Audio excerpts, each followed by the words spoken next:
Hello everyone, and welcome back to X-Ranger.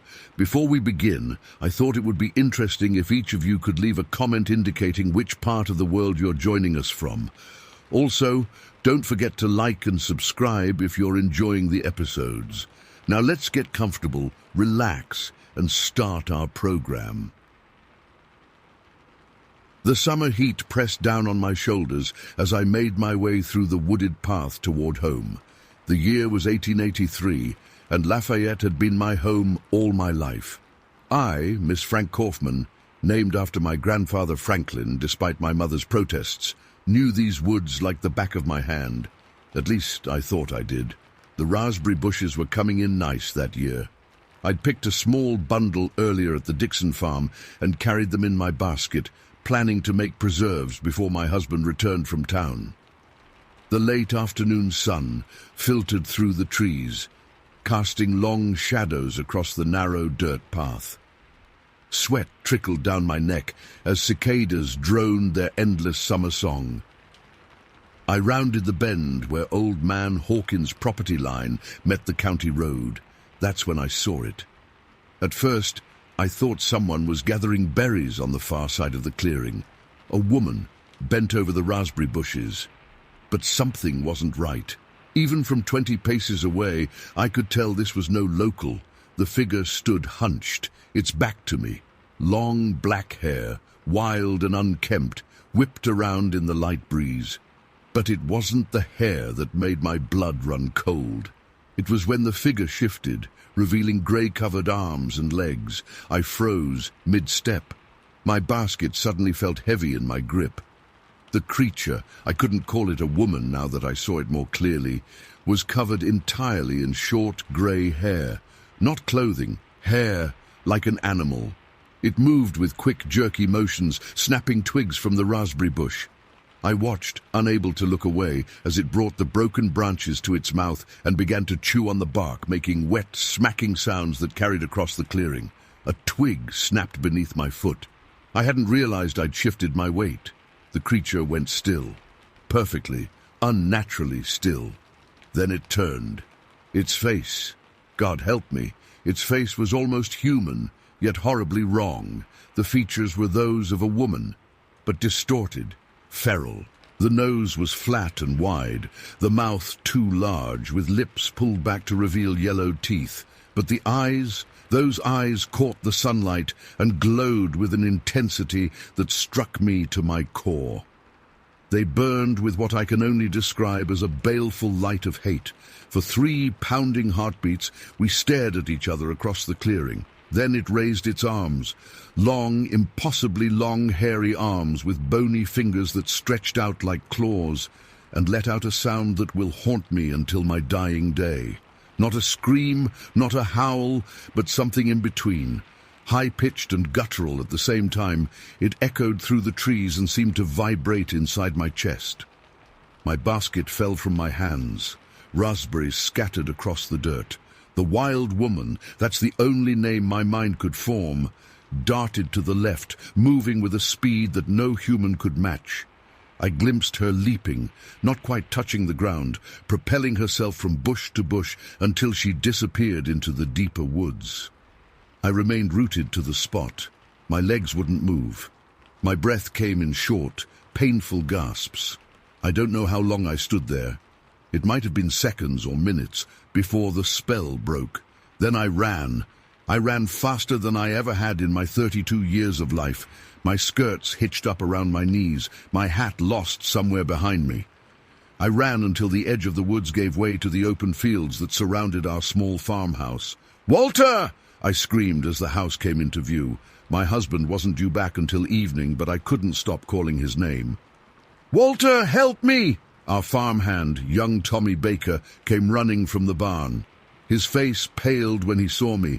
I must have been a sight, hair wild, face scratched from low-hanging branches I hadn't bothered to avoid in my flight. "Miss Frank, what's happened to you?" "Get Sheriff Mills," I gasped, collapsing against the porch railing. "There's something in the woods, something terrible." Tommy's eyes widened. "What'd you see?" "A woman, not a woman, something else, covered in hair, grey hair all over." The words tumbled out between heaving breaths. Eating the bark off branches. It saw me, Tommy. It looked right at me with these glowing eyes and made a sound that wasn't human. I expected disbelief. Instead, Tommy's face went even paler. Like the stories my grandpappy told, the wild folk. Get the sheriff, I repeated, and Mr. Cutler and the Benson boys. Anyone who can shoot, it's still out there. Tommy didn't wait for further instruction. He mounted our old mare bareback and galloped toward town. By nightfall, our yard was filled with men. Walter had returned and held me close as I recounted my story for what felt like the 100th time. Sheriff Mills, a practical man not given to flights of fancy, scratched his graying beard as I described the creature. "You're sure it wasn't just a vagrant? Some poor woman gone mad in the heat?" he asked. "Sheriff, no vagrant has gray hair covering their entire body," Walter said defensively. "My wife knows what she saw." John Benson, who ran the general store, nodded vigorously. "My father spoke of something similar back in '52, said they chased it clear to the county line but never caught it. Called it a wild woman too." That settled it. The men gathered rifles and shotguns. Someone brought dogs, 3 hunting hounds belonging to the Cutler family, and a mastiff that the blacksmith kept. Lanterns were lit as the sun disappeared behind the trees. "I'll show you where I saw it," I said, reaching for my shawl. Walter's hand on my arm stopped me. "You're not going back there, Frank. I'm the only one who knows exactly where. Tommy can guide us to the raspberry bushes," Sheriff Mills interrupted. "You've been through enough, Miss Frank. Stay here where it's safe." I wanted to protest but found I couldn't. The thought of returning to those woods, of possibly seeing those hate-filled eyes again, my courage failed me. I nodded and watched as nearly 50 men and boys formed a search party, their lanterns creating a river of light that flowed into the darkening woods. From the porch, I could hear their shouts for some time, the occasional bark of the dogs carried through the still summer air. Walter had insisted on joining them despite my pleas. "If something's threatening my wife, I aim to see it dealt with," he'd said firmly. Mrs. Cutler and her daughter came to sit with me. They brought apple cake and coffee, though I couldn't eat.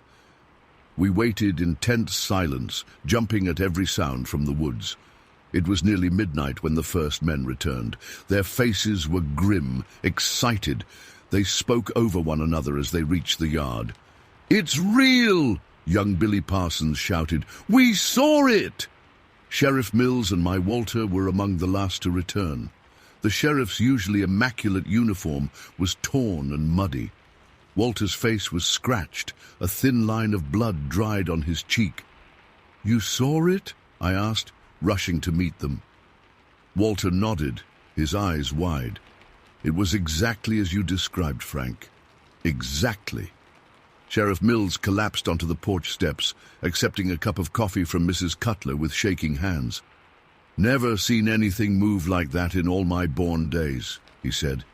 "It didn't run like a person, barely touched the ground." "Tell her about the hands," someone called from the crowd. Mills looked up at me.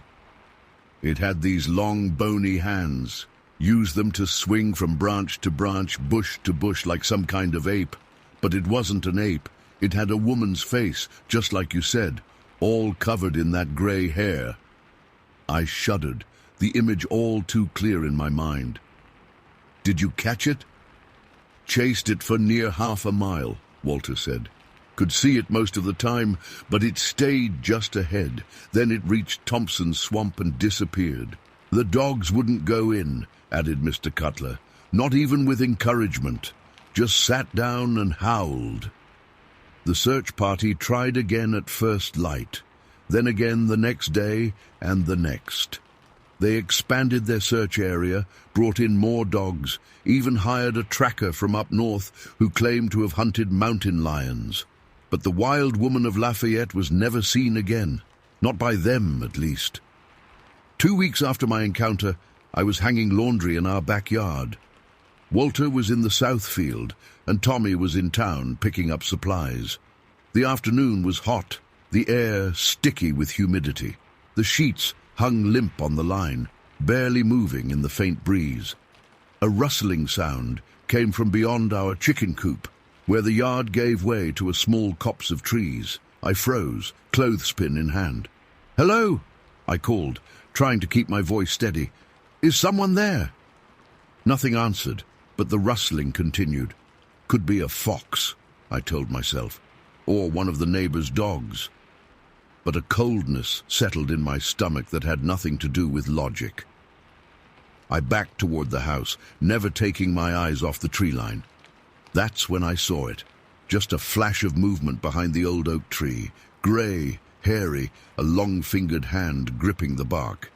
The clothespin fell from my suddenly numb fingers. I opened my mouth to scream, but no sound came out. The hand withdrew. The rustling stopped. For a moment, I thought I'd imagined it. Then came the sound, that same unearthly shriek I'd heard in the woods. Closer now, much closer. I didn't wait to see more. I ran into the house, bolted the door, and loaded Walter's spare shotgun with trembling hands.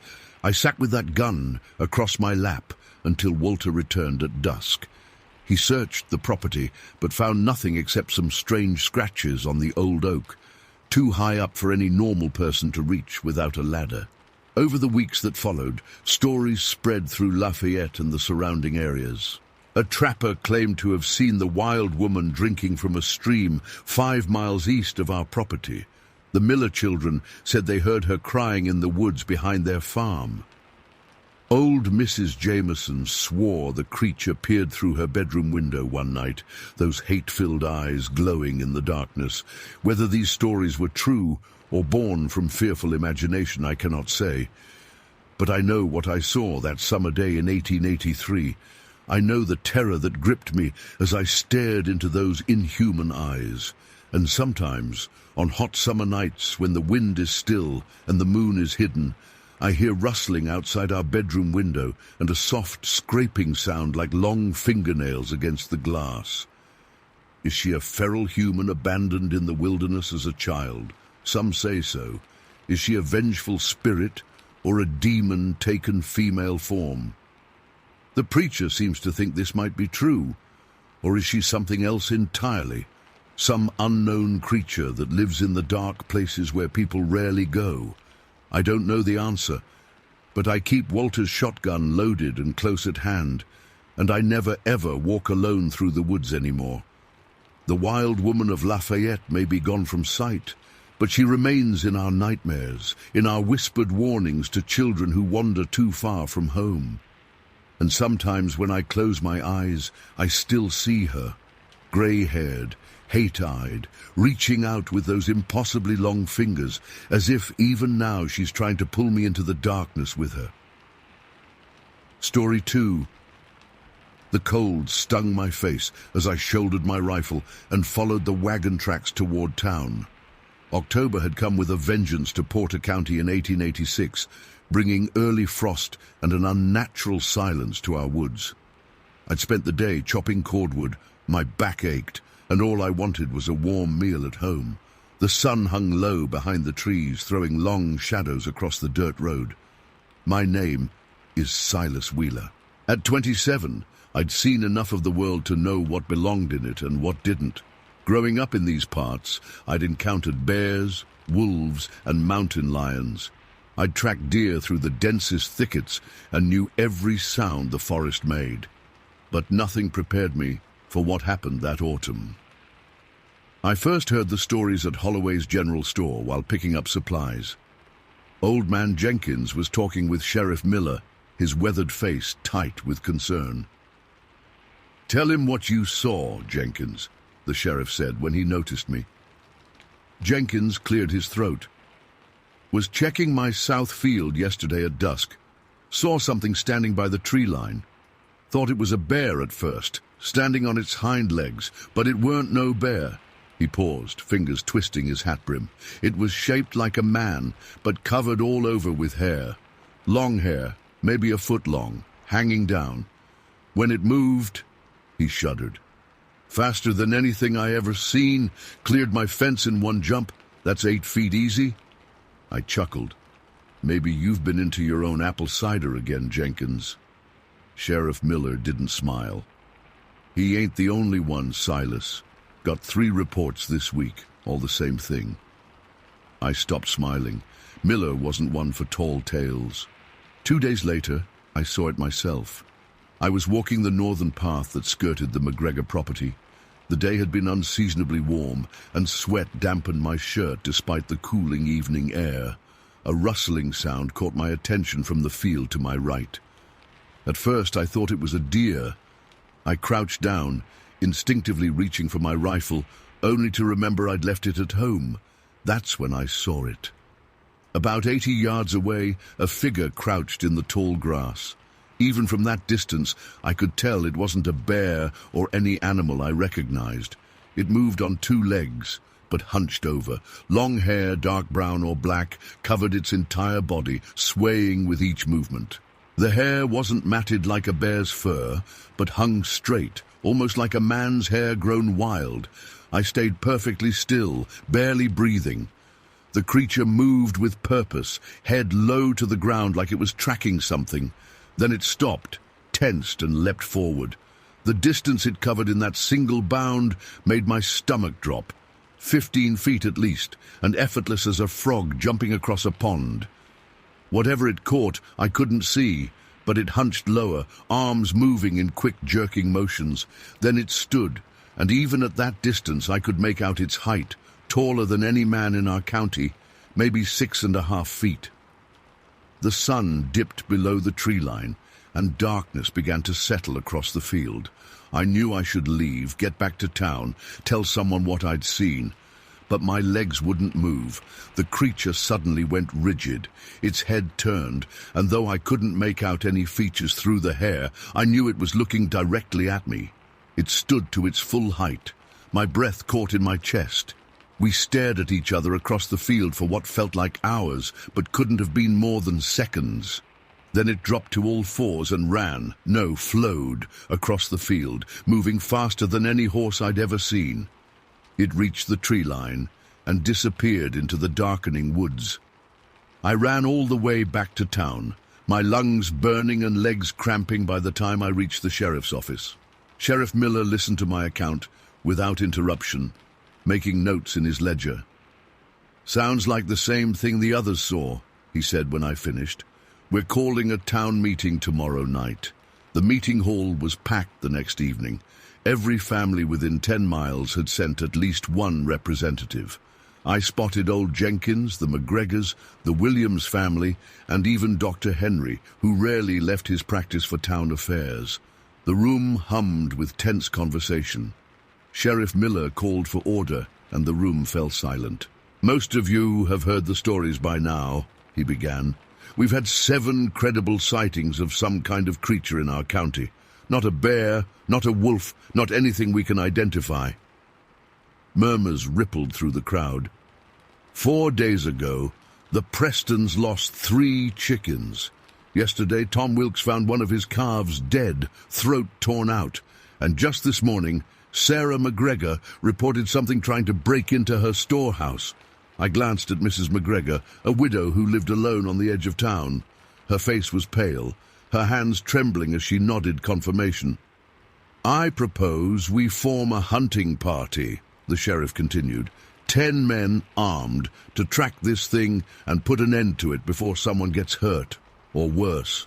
I volunteered, along with Thomas Green, the blacksmith's son, William and James Holloway, whose father owned the general store, Ezra and Caleb Preston, Sheriff Miller himself, Deputy Rogers, and 2 farmhands, whose names I didn't catch. We agreed to meet at first light 2 days later, giving everyone time to prepare. The sheriff instructed us to bring rifles, ammunition, and provisions for 2 days. Whatever this thing was, we were going to find it and kill it. The night before the hunt, I barely slept. Rain pattered against my window, and wind moaned through the eaves of my small cabin. Every sound made me jerk awake, hand reaching for the rifle I'd propped beside my bed. Morning came with heavy fog, shrouding the fields. I dressed warmly, packed my satchel with jerky biscuits and a canteen of water, and loaded my Winchester rifle. The weight of extra ammunition pulled at my pockets as I made my way to the meeting point at the edge of town. The others were already there, faces grim in the grey morning light. Sheriff Miller assigned us to pairs. I was matched with Thomas Green, a stocky young man with a steady hand and sharp eyes. "We'll split up, cover more ground," Miller explained, unfolding a rough map on his saddle. "Holloway brothers, take the North Woods. Preston's the East Fields. Rogers and I will check the river path. Wheeler and Green, head to the McGregor property and beyond. That's where we've had the most sightings. Jackson and Smith, circle south toward the marsh. Fire 3 shots if you find something." We set out, each pair heading in their assigned direction. The fog thinned as the sun rose higher, but the day remained overcast and cool. Thomas and I walked in silence for the first hour, eyes scanning the tree lines and fields, rifles ready. "You really saw it, huh?" Thomas finally asked as we skirted the edge of the McGregor property. I nodded. "Clear as I'm seeing you now. Nothing natural about it." "What do you think it is?" I shrugged. "Don't know, don't care. Just want it gone before it decides chickens and calves aren't enough." We reached a small stream around midday and stopped to eat. No tracks, no signs, nothing unusual at all. I was beginning to wonder if we were on a fool's errand when Thomas froze, half a biscuit raised to his mouth. "Listen," he whispered. At first I heard nothing. Then it came, a soft, rhythmic sound, like something heavy moving through brush. It was coming from a small ravine about 50 yards ahead. We abandoned our meal, picked up our rifles, and moved forward slowly, keeping low. The sound grew louder, more distinct. Not just movement, but a wet, tearing noise, something feeding. The ravine was shallow, maybe 8 feet deep, with a sandy bottom and a trickle of water running through it. We approached the edge and looked down. It was there. The creature crouched in the sand, its back to us, hunched over something small and white. A chicken, one of Mrs. McGregor's most likely. Long hair covered its entire body, just as I'd seen before, dark and straight, hanging almost to the ground as it crouched. Its hands, and they were hands, not paws, held the bird as it tore chunks of meat away. Thomas made a small noise next to me, and the creature went still. Then slowly it turned its head. I've seen things in nightmares that made more sense than what I saw that day. Its face was almost human, but wrong in ways I can't properly explain. Eyes too far apart, nose flat and wide, mouth stretched too broadly across its face. But the worst part was that despite these differences, it was recognizably, undeniably, a face. Intelligent, aware. Blood and feathers matted the hair around its mouth. It stared at us, and I stared back, my finger frozen on the trigger of my rifle. Thomas fired first. The shot cracked through the quiet air, but the creature was already moving, faster than anything should be able to move. It leapt from its crouched position to the top of the ravine in a single bound, landing not 20 feet from where we stood. I fired then, the shot going wide as the creature darted to the left. It moved like water flowing uphill, defying nature with every step. Thomas got off another shot, and this time I heard the bullet hit something solid. The creature staggered, made a sound I'll never forget. Not a growl, not a scream, but a low, warbling shriek that seemed to vibrate inside my skull. Then it ran. We gave chase, crashing through underbrush across the McGregor field toward the tree line. I remembered I was supposed to fire 3 shots to signal the others, but couldn't risk taking my finger off the trigger. The creature was injured, leaving a trail of dark drops on the ground and broken branches where it passed. We followed it into the woods, Thomas slightly ahead of me. The trees grew denser, the ground uneven with rocks and roots. I lost sight of Thomas for just a moment as he rounded a large oak. Then came his scream. I ran forward, rifle raised, and found Thomas on the ground, clutching his arm. Blood seeped between his fingers. Of the creature there was no sign. "It came from above," Thomas gasped. "Dropped right on me from the trees, clawed me and kept going." I helped him bind the wound with a strip torn from my shirt. 3 long gashes ran from his shoulder to elbow, deep but clean. "Can you walk?" I asked. He nodded, pale but determined. "We need to keep after it. It's heading for the marsh." I fired 3 shots into the air, hoping the others would hear and come. Then we pressed on, following the trail of blood droplets. The woods eventually thinned, opening onto the vast expanse of Portage Marsh, a tangled maze of water, reeds and mud that stretched for miles. The blood trail led straight into the marsh. We stopped at the edge, the soft ground squelching under our boots. "We can't follow it in there," Thomas said, his face tight with pain. "We'll sink." I nodded grimly. The creature had found the one place we couldn't easily follow.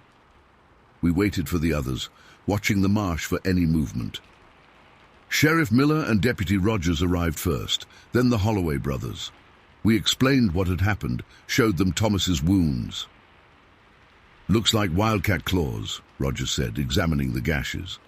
"No wildcat moves like that," Thomas replied, "or looks like that." We organized a perimeter around the section of marsh where the creature had entered. The Prestons arrived with their hunting dogs, 2 bloodhounds that immediately picked up the scent and strained at their leashes, baying loudly. "Let them go," Sheriff Miller ordered.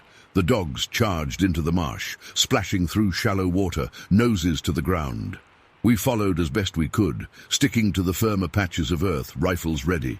The dogs' barking grew more frenzied, then stopped abruptly. Silence fell over the marsh. We waited, straining to hear any sound. One of the dogs whimpered, then howled, a sound of pain or fear. I couldn't tell which. Then came splashing, and both dogs burst from the reeds, running past us so fast that Preston couldn't catch their leashes. They headed straight back toward town, tails between their legs. "What the hell?" James Holloway muttered. Miller grimly motioned us forward.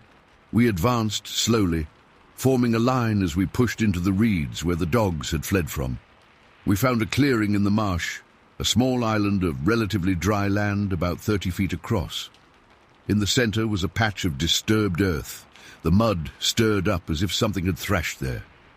Dark blood stained the ground, more than could have come from the wound Thomas's shot had caused, but what made my blood run cold were the footprints, human-shaped but larger, with elongated toes that dug deep into the mud. They led from the bloody patch to the edge of the island, and then stopped, completely. The last print was a perfect impression, not smudged or dragged, as if whatever made it had simply vanished or risen straight up. We searched the entire area, no more tracks, no sign of where the creature had gone. It was as if it had disappeared into thin air. "Maybe it died," Deputy Rogers suggested, looking at the blood-soaked mud. "Then where's the body?" William Holloway asked. No one had an answer. We expanded our search until sunset, finding nothing. With darkness approaching, Sheriff Miller called an end to the hunt. Thomas needed a doctor for his wounds, and none of us wanted to be in the marsh after dark. That was 3 weeks ago. Thomas's wounds healed clean, though he swears they itch something fierce under the new skin. The attacks on livestock stopped. Some folks say we killed it and it crawled off somewhere to die. Others think it left our county for easier hunting grounds. But I know better. 2 nights ago, I woke to a sound outside my cabin, a soft scratching noise at my window. I lit my lamp and grabbed my rifle, but by the time I worked up the courage to look outside, whatever made the sound was gone. All I found was a single long dark hair caught on the rough wood of my windowsill. I'm writing this account so there's a record in case something happens to me or in case it comes back. Because deep down, I know the truth. The thing we chased into Portage Marsh is still out there. And sooner or later, it's going to get hungry again. Story 3. The spring of 1891 brought unusual warmth to Jennings County. I'd spent that April morning helping Pa with the fence posts along our property line when Thomas Wilkins came riding up on his dappled mare, kicking up dust along the dirt road. Thomas and I had been friends since we were knee-high to grasshoppers, both of us born and raised in these hills. At 19, we fancied ourselves men, though our mothers still fretted over us like we were children. "Alex! Alexander Shepherd!" Thomas called out, excitement clear in his voice. "You finished with your chores! I found something up in Miller's Ridge you got to see." Pa looked at me with that half-smile of his. "Go on, Alex. Post'll still be here tomorrow." I grabbed my canteen and jacket, grateful for the reprieve. Thomas was practically bouncing in his saddle. "What's got you so worked up?" I asked, climbing onto the fence to meet him at eye level. "A cave, Alex. Found it while tracking that deer this morning. Never seen it before, and I've been all over those hills." "A cave? Whereabouts?" "Just beyond the Lightning Oak, where the ridge cuts back toward Hardin Creek. There's a split in the rock face I never noticed before. Looks deep." I felt a tingle of excitement. We'd explored every inch of these hills since we could walk, or so we thought. A new discovery was rare in these parts. "Let me get my things," I said, already heading toward the house. 20 minutes later, we were riding double on Thomas's mare, heading up into the hills. The day was pleasant, birds calling from budding trees as we climbed higher into familiar territory. We secured the horse near a small stream and continued on foot. "There," Thomas pointed as we rounded a bend in the path. "See it?" At first I didn't. The hillside looked like it always had. Limestone outcroppings, scrub brush, and a few stunted trees clinging to the rocky soil. Then I saw it, a dark slash in the grey stone, partially hidden by a fallen tree and some brush. It wasn't large. A man would need to duck to enter, but it was definitely there, a black mouth in the hillside. "How'd you spot this?" I asked, approaching cautiously. Thomas grinned. "Wounded buck ran this way. I followed the blood trail right to it. Deer must have gone inside." We stood at the entrance, peering into the darkness. A cool breath of air whispered from the opening, carrying a damp, earthy smell. "We should come back with proper gear," I suggested. Already thought of that. Thomas reached into his satchel and pulled out a brass railroad lantern. "Borrowed this from my uncle. Got oil enough for hours." I hesitated, but curiosity overcame caution. "All right then, let's have a look, but not too far in." Thomas lit the lantern, and its warm yellow glow pushed back the darkness. He ducked into the opening first, and I followed. The entrance was tight, requiring us to stoop, but it quickly opened up into a passage tall enough to stand in. The walls were smooth limestone, with water stains marking where moisture had trickled down over countless years. "Must have been here forever," Thomas whispered, his voice echoing slightly. "Wonder why nobody's found it before." I ran my hand along the cool stone. "Probably just hidden good. That fallen tree looks like it came down recently." We advanced slowly, the lantern light catching glittering minerals in the rock. The passage twisted and turned, sometimes narrowing, sometimes widening into small chambers. The air grew cooler and damper the further we went. After about 10 minutes of careful progress, the passage opened into a larger chamber. Thomas held the lantern high, revealing a ceiling dotted with small stalactites. "Would you look at that?" he breathed. We stepped into the chamber, our boots creating soft echoes. There were several dark openings leading off in different directions. The cave system was bigger than we'd expected. "Which way?" I asked. Thomas pointed to the largest opening. "Let's try there first." This new passage sloped downward, the floor becoming increasingly slick with moisture. We had to brace ourselves against the walls to maintain footing. The air felt heavier here, the silence broken only by the occasional drip of water and our cautious footsteps. The passage eventually leveled out and widened again. We'd been underground for nearly half an hour, and I was about to suggest turning back when Thomas suddenly stopped, his body going rigid. "What is it?" I whispered, moving up beside him. He didn't speak, just raised the lantern higher. The light pushed further into the darkness ahead, and that's when I saw it. Standing not 20 feet away was something I couldn't immediately comprehend. It was man-sized but stooped, covered entirely in coarse brown hair. In the lantern light, 2 eyes reflected back at us, not with the red glow of a wild animal, but with a yellowish tint that seemed unnaturally aware. "Christ almighty," Thomas breathed. The thing stood perfectly still, watching us. It had the general shape of a human, but was broader, stronger looking, its arms hanging longer than they should. Its face was partially hidden by the matted hair, but I could make out a flattened nose and a heavy brow. It wasn't a bear or any animal I recognized. If anything, it resembled pictures I'd seen in books of African gorillas, but that was impossible.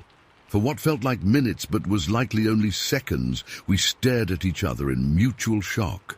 Then, with deliberate slowness, the creature turned and moved away from us, disappearing into a side passage. Neither of us moved. I realized I'd been holding my breath and let it out in a shuddering gasp. "Did you see that?" Thomas's voice was barely audible. "I saw it." My mouth was dry as cotton. What in God's name was it? I shook my head. "I don't know. Not any animal I've ever seen. It walked like a man, Alex." "We should go," I said, tugging at his sleeve. "Now." Thomas nodded, but instead of turning, he took a step forward, raising the lantern higher. "Are you crazy?" I hissed. "Let's get out of here." "Just a minute," he whispered back. "I want to see where it went." Against my better judgment, I followed as he crept forward. The side passage the creature had taken was narrower than the main one. Thomas paused at its entrance, holding the lantern out. The passage curved away into darkness. "It's gone," I said. "Come on, Thomas." He nodded, finally turning away. As we started back the way we'd come, the lantern light swept across an opening we hadn't noticed before, a small side chamber just off the main passage. Thomas stopped, pointing. "Look there." I followed his gaze and felt a chill run down my spine. The chamber was clearly man-made, or at least modified. The floor had been roughly leveled, and along the walls were crude shelves carved from the rock. "And on those shelves, those are potatoes," Thomas said, stepping into the chamber. "And corn. Look, wheat too." He was right. Piled on the stone shelves were foodstuffs, vegetables, grain, even some dried fruits. They were dirty and some showed signs of rot, but they were undeniably human crops. "It's been raiding the farms," I said, the realization dawning on me. "Harris lost half his potato crop last fall, blamed it on wild pigs." "And the miller's corn," Thomas added. "Remember how mad old man Miller was? Thought it was the Benson boys stealing it?" My eyes caught something else in the corner of the chamber, a pile of bones. I moved closer, bending to examine them. They were picked clean, some broken to extract marrow. "Rabbit," I murmured, identifying some. "Possum, raccoon." I lifted a larger bone. "This looks like it came from a calf." "Jenkins' missing calf from last month?" Thomas suggested. "Could be."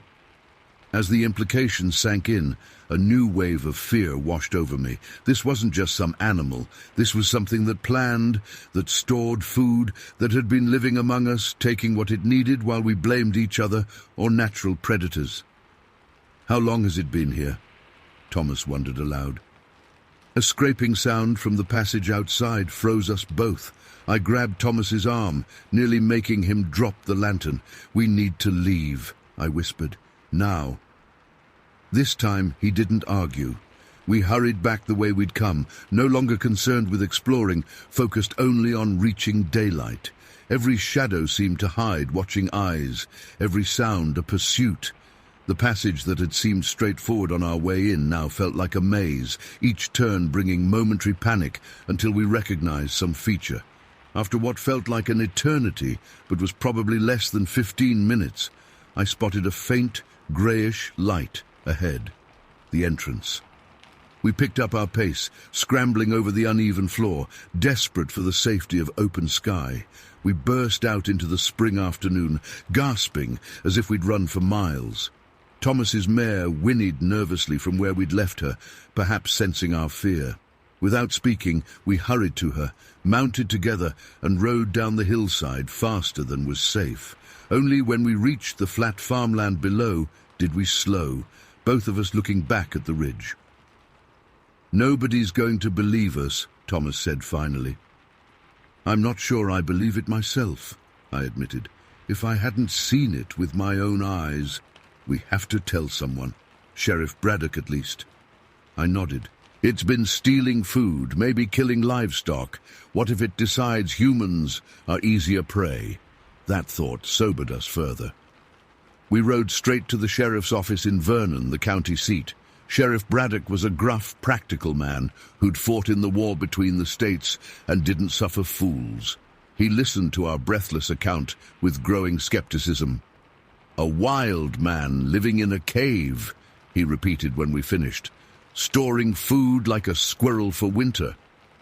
"It wasn't a man exactly," Thomas clarified. "More like a gorilla, but it walked upright." "A gorilla," the sheriff said flatly. "In Indiana." "We know how it sounds," I said, "but we saw it plain as day. And the storeroom with the stolen crops, the bones." Sheriff Braddock leaned back in his chair. "Look, boys, I've known you both since you were babies. You're not liars or troublemakers, but you're asking me to believe something that can't possibly be true." "Just come see for yourself," Thomas pleaded. "We'll show you the cave." Whether it was the earnestness in our voices or simple curiosity, the sheriff eventually agreed. He assembled a small posse. Himself, Deputy Collins, the blacksmith Mr. Hargrove, who was known for his tracking skills, and Dr. Ellis, who had an interest in natural science. Armed with rifles and better lanterns than ours, we led them up into the hills the next morning. Only the cave wasn't there. We searched for hours, retracing our steps repeatedly. Thomas was certain we had the right location. The lightning oak, the bend in the ridge, the fallen tree. But where the dark opening had been, we found only solid rock face, with no sign a cave had ever existed. "Maybe it's the wrong spot," Sheriff Braddock suggested, patience wearing thin. "It's not," Thomas insisted. "It was right here, I swear it." They searched the entire hillside, finding nothing. By mid-afternoon, the sheriff called it off. "Boys," he said, not unkindly, "either you were confused about the location or we made it up," I finished. "We didn't, Sheriff. I swear on my mother's life." He sighed. "I believe you think you saw something. Maybe there was a cave and it collapsed overnight. Maybe there was an animal, a bear perhaps, that in the poor light looked more human than it was. The mind plays tricks in the dark." We couldn't convince him, or any of them. They wrote it off as young men's imagination or a practical joke gone too far. We returned to town in embarrassed silence. In the weeks that followed, Thomas and I went back several times, searching every inch of the ridge. We never found the cave again. It was as if it had simply vanished or had never existed at all. But the strange incidents continued. Crops went missing. Livestock disappeared. And occasionally, in the growing dark of evening, farmers reported seeing something moving at the edges of their fields, something too large for a dog, too quick for a bear, too silent for a man. Parents began warning their children not to wander too far into the hills alone. A new bedtime threat emerged. "Be good, or the caveman will carry you off to his lair." Thomas moved away that fall, his father taking a job in Cincinnati. Before he left, we stood on his porch, awkwardly saying goodbye. "You still believe what we saw, don't you?" he asked quietly. "I know what I saw," I replied. "Something's living in these hills, Thomas. Something smart enough to hide its tracks, smart enough to conceal its home." He nodded. "You be careful, Alex. Don't go looking for it alone." I promised I wouldn't, and I kept that promise for many years, but I never stopped watching the hills, especially at dusk when shadows played along the ridgelines. Sometimes, when the wind was right, I thought I could hear something moving through the trees up there, not crashing like a deer or bear, but deliberate, careful steps. I'm an old man now. Most folks have forgotten the strange tale two young men told in the spring of 1891. It's become just another campfire story, distorted by time and retelling. But I remember the yellow eyes that watched us from the darkness, the intelligence in that gaze, the stockpile of stolen food. I remember the realization that something had been living alongside us, observing our habits, taking what it needed while remaining unseen. And on cold nights, when the wind howls down from the hills, I still wonder if it's out there, watching from the shadows, waiting for us to forget it exists before it ventures out again. Some nights, I'm certain I can feel its eyes on me, patient and ancient, as I sit on my porch, staring back at the darkened hills of Jennings County. Story 4. I still wake up sweating sometimes, the sound of those teeth grinding together pulling me out of sleep like a hook yanking a fish from water. 19 years have passed since that January day in 1906, but some memories burn themselves into your mind so deep they become part of you. My name is Everett Wheeler. I was 32 years old then, working my father's farm outside Rochester in Fulton County and supplementing our winter income with hunting. I'd known the other fellas since we were boys. Silas Thornton, who ran the general store, brothers Jim and Thomas Caldwell, who worked the railroad, and Clarence Bailey, who'd served as county sheriff before his bad knee forced him to take up bootlegging instead. That winter had been brutal. 3 feet of snow by Christmas, and temperatures that froze the sap in the trees. Game was scarce, and we needed meat, so we pushed further from town than usual, heading toward North Mud Lake, where the hunting was generally better. January 12th dawned clear and cold, the kind of morning where your breath hangs in the air like ghost smoke, and the snow crunches loud enough under your boots to scare off any game within earshot. We'd set out before sunrise, our rifles slung over our shoulders and knives sharp on our belts. "Coldest I can remember," Silas said, his words visible in the frigid air. "Better find something soon, or we'll be the ones frozen stiff." We trudged through the snow toward the lake, following the newly constructed bridge that spanned the Narrows. The county had finished it just that fall, and it made accessing the far shore much easier. As we crossed, Thomas pointed toward a cluster of hills about a quarter-mile from the water. "Saw deer tracks heading that way yesterday," he said. "Might be worth checking." We made our way toward the hills, spreading out to cover more ground. I was working my way around the base of the largest hill when I noticed something odd. A dark space between 2 large rocks that seemed too uniform to be natural. Snow had been cleared from the entrance, and there were marks in the dirt. "Hey, fellas," I called out, keeping my voice low. "Come take a look at this." The others gathered around, and Jim knelt to examine the ground. "Tracks," he said, running his finger along an impression in the half-frozen mud. "Not deer, not any animal I recognize." "Maybe bear," Thomas suggested, though we all knew bears would be hibernating. "Too small for bear," Clarence said, squinting at the entrance. "And look there, someone's been in and out. Recently, too." He was right. The entrance showed signs of regular use, worn smooth in places, with what looked like drag marks leading inside. "Could be a trapper using it for shelter," Silas offered, though he didn't sound convinced. I unslung my rifle and checked that it was loaded. Only one way to find out. Clarence nodded and pulled a kerosene lantern from his pack, lighting it with a match that flared bright against the winter landscape.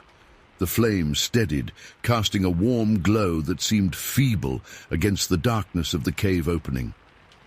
"I'll lead," he said, his old lawman's authority returning to his voice. "Everett behind me, then Silas. Jim and Thomas bring up the rear.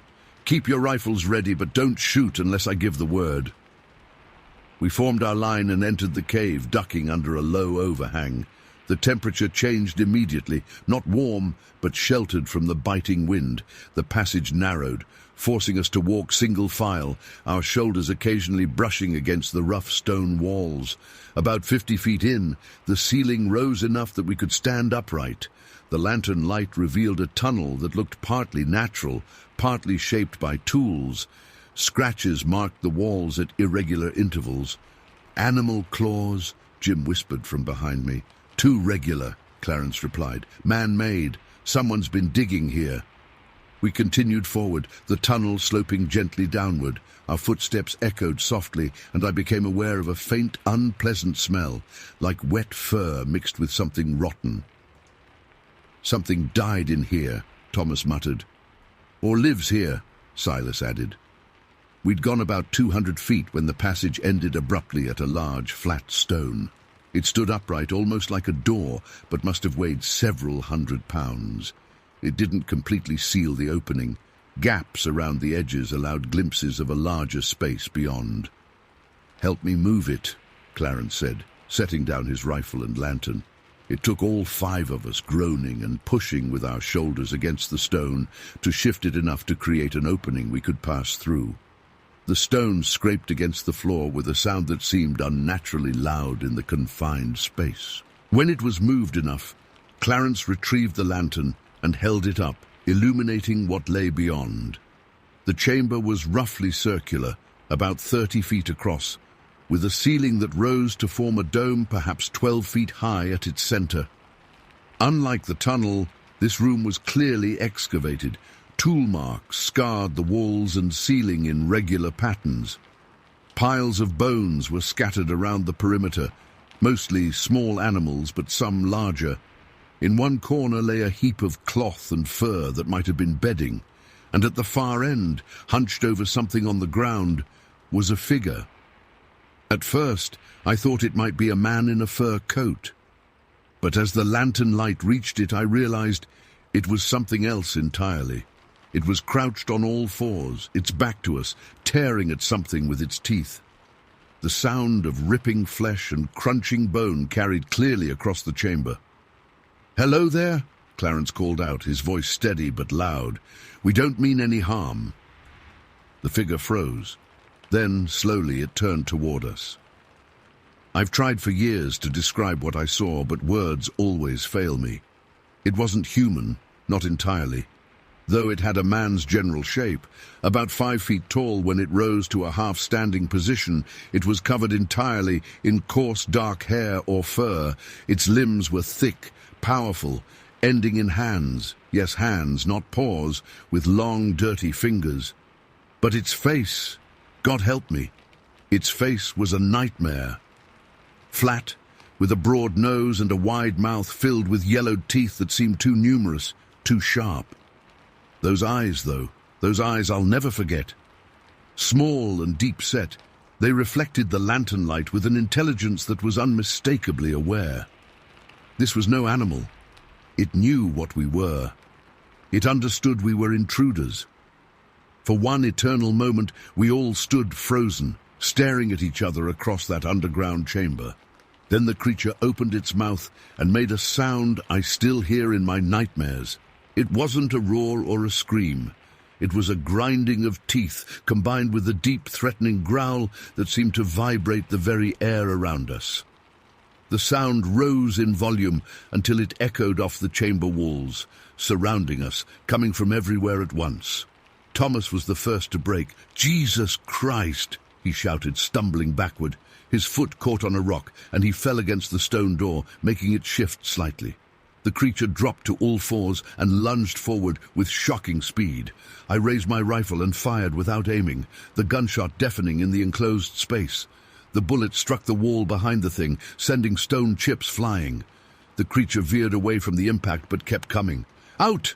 Get out now!" Clarence shouted, firing his own rifle. Whether he hit it or not, I couldn't tell. We scrambled through the opening, shoving and pushing in our panic. Jim stumbled and fell, and the creature was almost upon him, when Silas and I grabbed his arms and yanked him through the gap. Clarence fired once more into the chamber, buying us precious seconds. "The stone! Push the stone!" Thomas screamed. We threw our weight against the massive rock, desperate to seal the opening. From inside the chamber, we heard that terrible grinding sound again, closer now. A hairy arm thrust through the narrowing gap, clawed fingers grasping at air just inches from Silas's face. With one final desperate heave, we pushed the stone back into place. The arm withdrew just in time to avoid being crushed. The grinding sound continued from behind the barrier, now accompanied by heavy thuds as the creature threw itself against the stone. We didn't wait to see if it would break through. Grabbing our dropped gear, we ran back up the tunnel, our lantern casting wild, jumping shadows on the walls. Behind us, the grinding and thumping grew fainter, but none of us slowed until we burst out into the winter sunlight, gasping and trembling. We collapsed in the snow, gulping the clean air. My heart hammered so hard I thought it might burst from my chest. "What in God's name was that?" Jim finally gasped, his face ashen. "Not God's, that's for certain," Clarence replied, his hands shaking as he reloaded his rifle. Thomas was vomiting into the snow, while Silas just sat with his head in his hands, rocking slightly. "We need to report this," I said when I could finally speak. "Whatever that thing is, it's dangerous." "Report what?" Silas asked. "That we found some kind of... what? Ape man? Wild man? Who'd believe us?" "I don't care if they believe us," Clarence said firmly. "I was sheriff long enough to know that thing's killed before. Those weren't just animal bones in there." The ride back to Rochester was silent, each of us lost in our thoughts. By unspoken agreement, we gathered at Silas's store after dark, where he broke out a bottle of whiskey he kept behind the counter. We drank and finally talked about what we'd seen. "Could be an escaped mental patient," Jim suggested. "Someone who's been living wild, gone completely animal." "No man I ever saw could move like that," Thomas countered, "or make those sounds." "Maybe it's something else," I said slowly. "Something that's always been here, hiding in caves and wild places." Clarence nodded. "My grandfather used to tell stories about the Miami Indians who lived here before the settlers came. Said they had legends about hairy men who lived underground and stole children who wandered too far from camp." "So what do we do?" Silas asked. "We go back," Clarence said firmly. "With more men, armed. We find out what it is, and we deal with it." We spent the next 3 days gathering a party. 15 men agreed to join us, though many laughed at our story. Some came out of curiosity, others for the adventure. A few because they trusted Clarence's judgment from his sheriff days. Word spread quickly through the county. By the time we prepared to return to the cave, it seemed everyone in Rochester was talking about the wild man, or cave creature. Most dismissed it as exaggeration or outright fabrication. A few elderly residents recalled old tales similar to what Clarence had mentioned, warnings about lonely places and things that hunted in the dark. On January 16th, we set out at dawn, armed with rifles, shotguns, and even a few sticks of dynamite, borrowed from the railroad construction crew. The snow had melted slightly in a brief thaw, then refrozen, making the ground treacherous underfoot.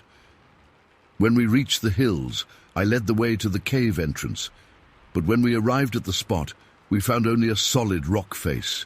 The opening was gone. "This is it, I'm certain," I insisted, running my hands over the stone. "This is where it was." The other men spread out, searching the hillside for any entrance, but found nothing. Some began muttering that we'd made up the whole story, or that we'd become confused about the location. Clarence silenced them with a raised hand. "Listen," he said. We all fell quiet. At first I heard nothing but the winter wind through the bare trees.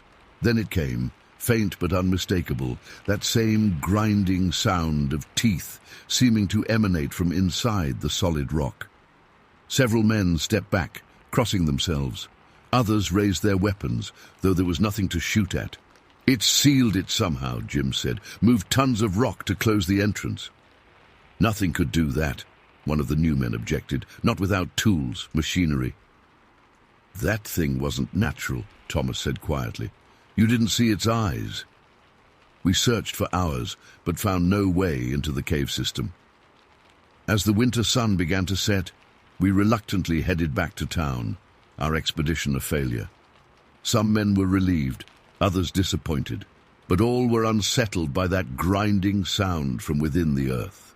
That night, 3 of us, myself, Clarence, and Silas, returned secretly with lanterns. We stood at the base of the hill in the moonlight, listening. For nearly an hour there was nothing. Then, as clouds covered the moon, we heard it, not the grinding this time, but a high ululating scream that echoed across the frozen lake. It rose and fell for nearly a minute, a sound of rage or hunger or something I couldn't identify. None of us went back after that night. Thomas Caldwell moved away that spring, taking a railroad job in Michigan. Jim stayed but refused to hunt anywhere near North Mud Lake again. Clarence died 2 years later of pneumonia, still insisting to the end that we should organize another expedition with proper equipment. Silas and I have kept watch over the years. Sometimes, during particularly harsh winters, livestock goes missing from farms near the lake.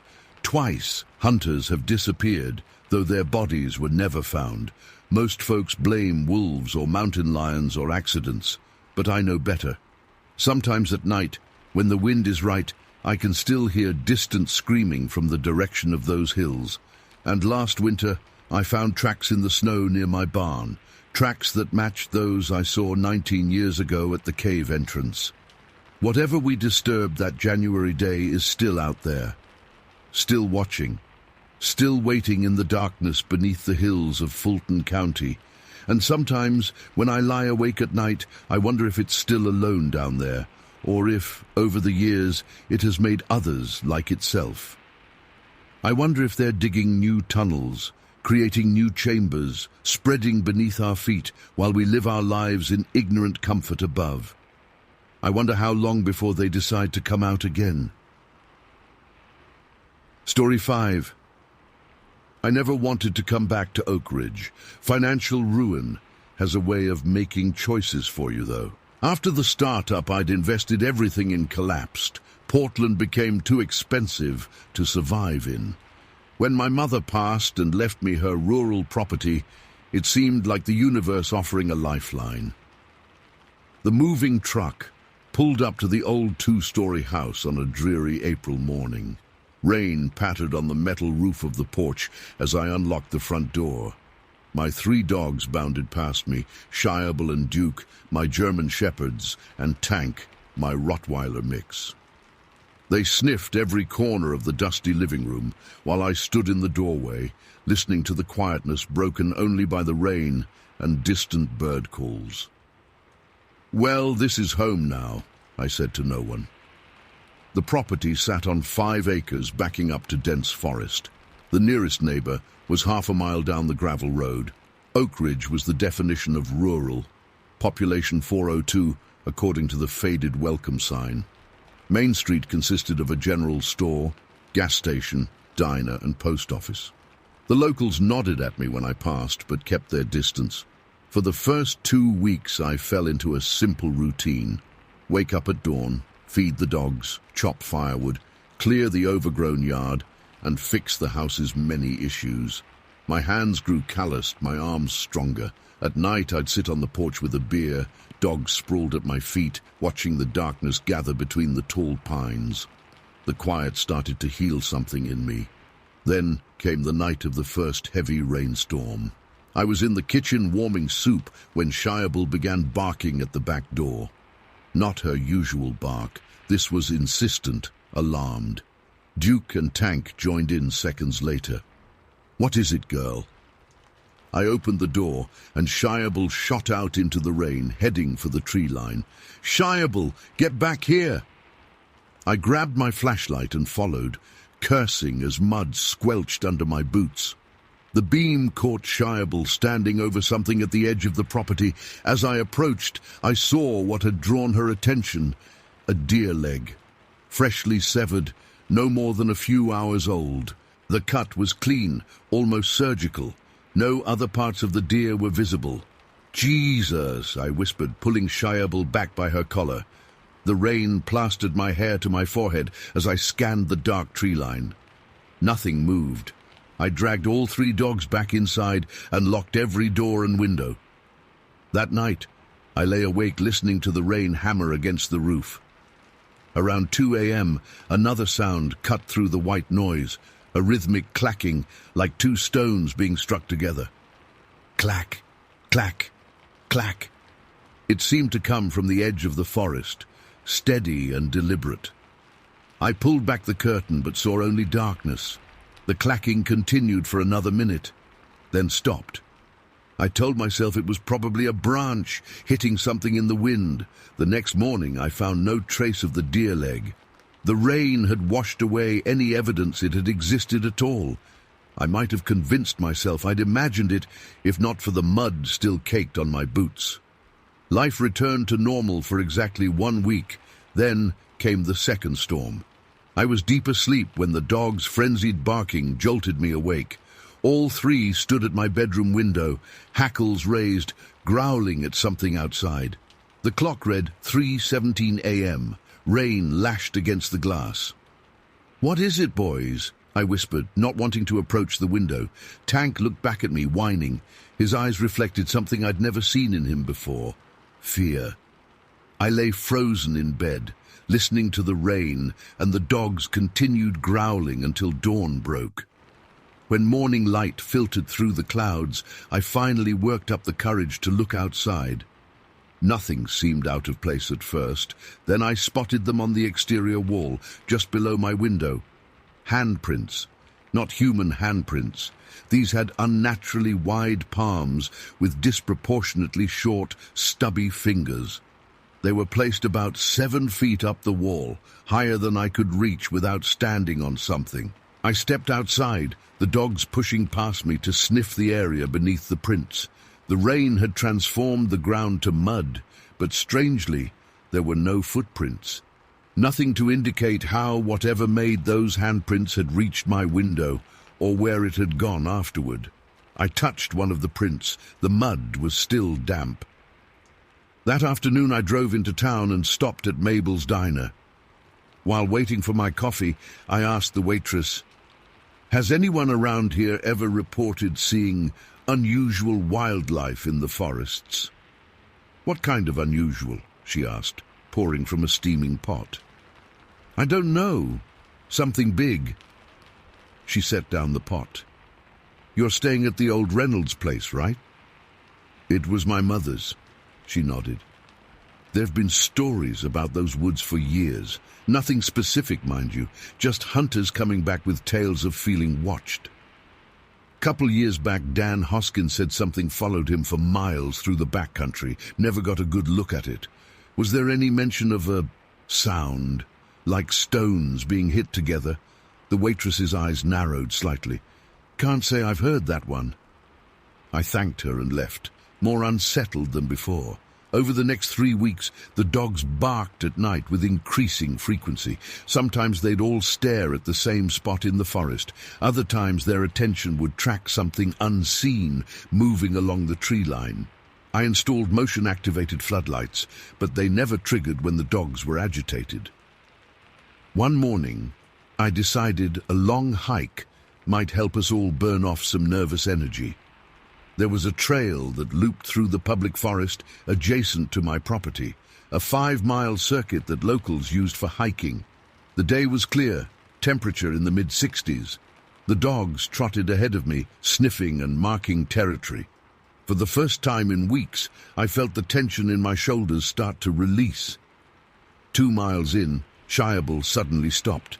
Her ears perked forward, body rigid. Duke and Tank froze seconds later. I listened but heard nothing except bird calls and the rustle of leaves. Then it started. Clack, clack, clack. The same rhythmic sound I'd heard that rainy night. "Hello," I called out. "Is someone there?" The clacking stopped immediately. The dogs' ears swiveled, heads turning in different directions, as if they couldn't pinpoint the source. This went on for nearly a minute, their confusion growing more evident. Then Shiable's head snapped toward a dense section of trees about 50 yards off the trail. She erupted into frenzied barking, charging into the underbrush with Duke and Tank right behind her. "Shiable! Duke! Tank! Get back here!" I shouted, crashing after them through the ferns and berry bushes. Branches whipped at my face as I followed their barking. I burst into a small clearing just as Shiable reached what looked like a moss-covered tree trunk about 20 feet ahead. Except the trunk moved. What happened next burned itself permanently into my memory.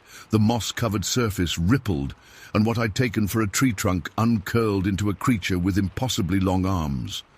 It unfolded upright in one fluid motion, standing at least 7 feet tall. Before I could process what I was seeing, it reached up and pulled itself into the canopy with terrifying speed. Shiable lunged at the spot where it had been, barking frantically at the empty air. Duke and Tank circled the area, sniffing madly. I stood paralyzed, my brain struggling to categorize what I'd just witnessed. For a brief moment, as it had turned, I'd seen its face, wide and flat, with large eyes set far apart. The face had seemed almost childlike, but wrong, like a crude imitation of human features. Its coloration had blended perfectly with the forest, patterns of greens and browns shifting across its skin.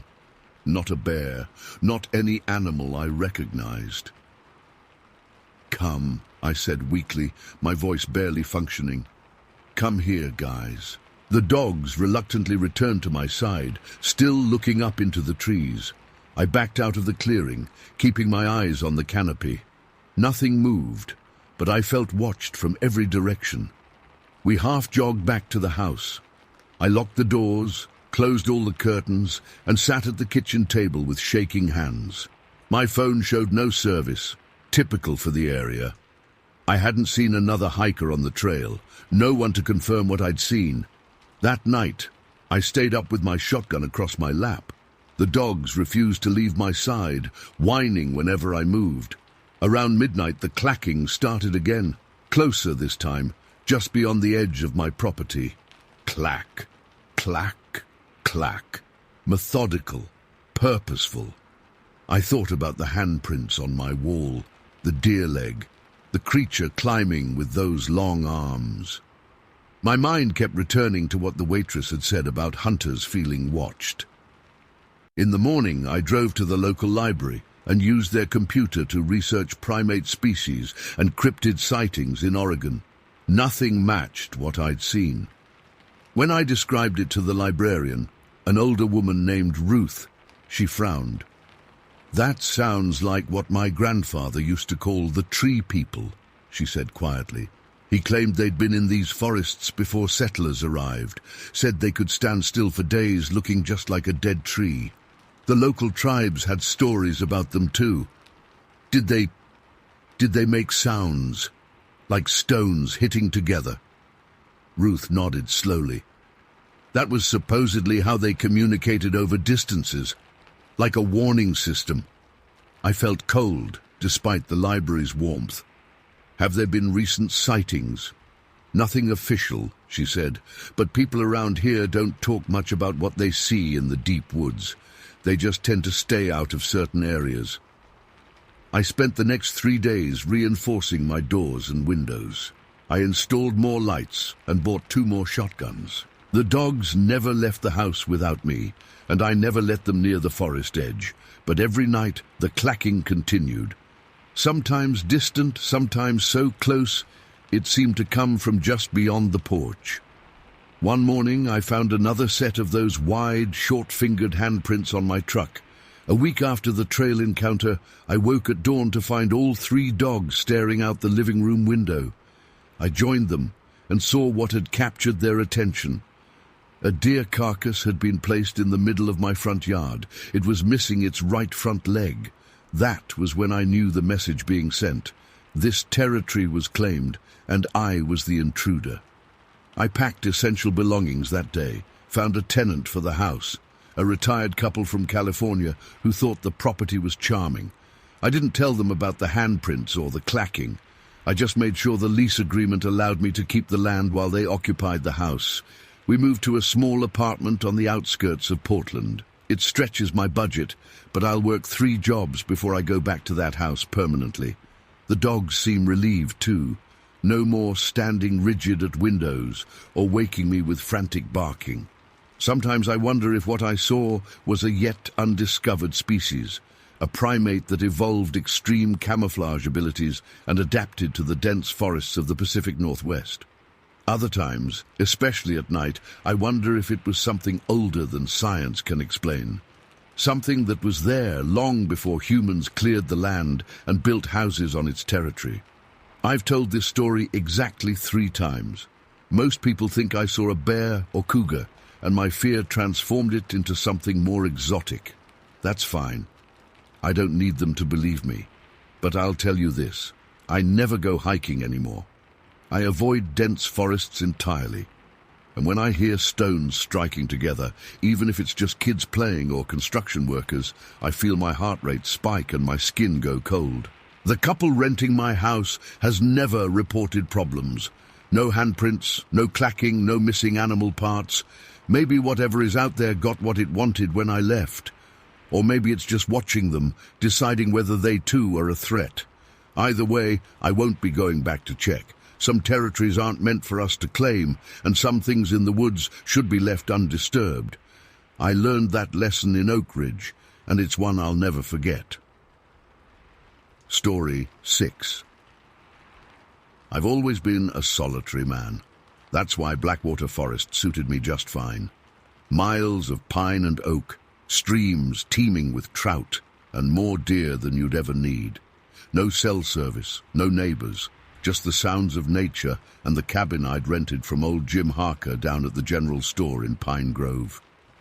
Nobody's been out there in months, Jim had told me, tossing me the rusty key. Pump out back still works, firewood stacked on the east side. Just don't go wandering too far north of the creek. Easy to get turned around in those parts. I'd nodded, not particularly concerned. I'd been hunting these forests since I was 12. My dad taught me everything about tracking, shooting, and most importantly, respecting the wilderness. At 34, I'd spent enough time in these woods to know my way around, or so I thought. The drive to the cabin took nearly an hour from the main road, my pickup bouncing along overgrown fire trails until I reached the small clearing. The cabin sat there like it had grown from the forest floor itself, sturdy logs darkened by years of rain and sun, a stone chimney jutting from the sloped roof, and a wide porch spanning the front. Simple, practical, perfect. I unloaded my gear, my Remington 870 shotgun, tackle box, cooler of food, and duffel bag of clothes. The air smelled of pine sap and damp earth. Birds called from the treetops. I took a deep breath and felt the tension of my construction job in Millfield seep from my shoulders. The cabin interior was exactly what I expected. One main room with a fireplace, kitchenette, and a worn sofa. A short hallway led to a bathroom and bedroom with a simple double bed. Everything was clean but dated, the kind of place that hadn't seen updates since the 80s. I didn't care. I hadn't come for luxury. The first 2 days passed peacefully. I hiked the surrounding trails, familiarizing myself with the terrain. I caught 3 decent-sized rainbow trout from the creek about a half-mile south of the cabin. I spent hours chopping wood, the repetitive motion of the axe therapeutic, after months of coordinating subcontractors and dealing with permit offices. In the evenings, I cooked simple meals on the propane stove and read by the fire. No TV, no internet, just the crackling flames and the occasional hoot of an owl. I slept better than I had in years, the forest's night sounds lulling me into dreamless rest. The 3rd day was much like the others. I hiked further than before, following deer tracks to a small meadow where I spotted a young buck. I could have taken the shot. My rifle was loaded and ready, but something held me back. Maybe I just wanted to observe him, the way his ears flicked at every sound, his careful steps through the tall grass. I watched until he disappeared back into the tree line. I returned to the cabin as the sun began to set, the sky turning a deep orange through the gaps in the forest canopy.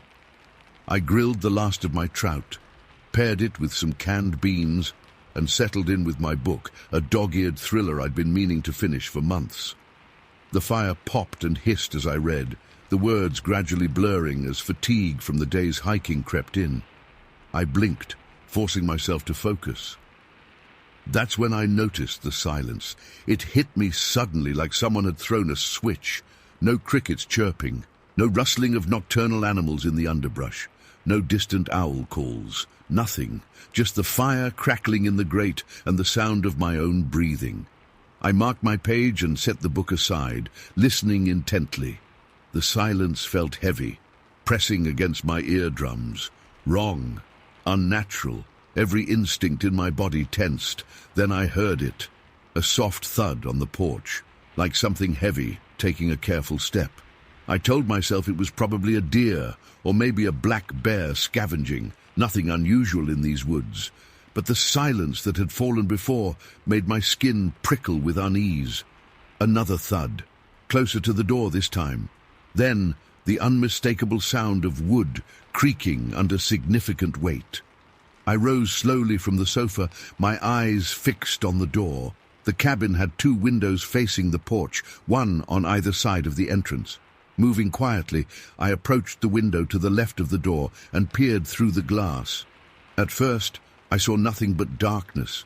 The porch light was off, and the fire's glow didn't reach far beyond the windows. I fumbled for the switch next to the window and flipped it on. The yellow light illuminated the porch, and the massive figure standing just feet from the door, my breath caught in my throat. I'd seen bears before, plenty of them, but this was no bear. It stood upright on 2 legs, at least 9 feet tall, with a bulk that seemed impossible for any normal animal. Broad shoulders stretched wider than the door frame. Long, powerful arms hung at its sides, ending in hands, not paws, with curved, discolored claws. But it was the face that turned my blood to ice. Flat-nosed and almost human-like, but wrong in every possible way. Deep-set eyes reflected the porch light with an unnatural amber glow. Its mouth was slightly open, revealing square teeth too uniform to be an animal's but too large to be human. It was covered in dark, matted fur that hung in patches over muscled limbs. The stench hit me even through the glass, a putrid mix of rotting meat and something musky and wild. I stumbled back from the window, my heart hammering against my ribs. The thing's head snapped toward the movement, those glowing eyes fixing directly on me. For a moment we stared at each other, me frozen in terror, it regarding me with an intelligence that no animal should possess. Then it moved toward the door. I heard the doorknob rattle as massive fingers wrapped around the metal, testing the lock. Thank God I'd secured it earlier out of habit. Finding the door locked, the creature let out a low, rumbling growl, not like any animal I'd ever heard. The sound vibrated through the cabin walls, raising the hair on my arms. Then it slammed its fist against the door with such force that the entire cabin shook. I snapped out of my paralysis and backed toward the fireplace where my shotgun leaned against the wall. The creature struck the door again, harder this time. The wood splintered near the hinges. "Get out of here!" I shouted, my voice breaking with fear. I pumped the shotgun, chambering a shell, the sound seeming impossibly loud in the cabin. The creature responded with a series of harder blows. The doorframe began to splinter near the latch. One more hit, and it would break through.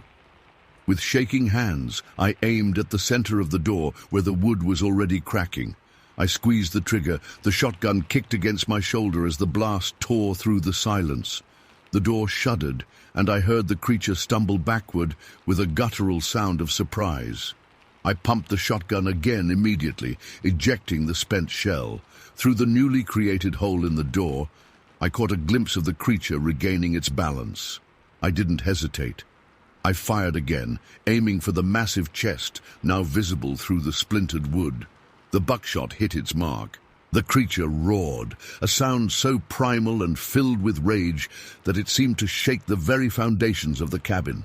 It staggered backward, clutching at its chest where dark, viscous liquid seeped between its fingers.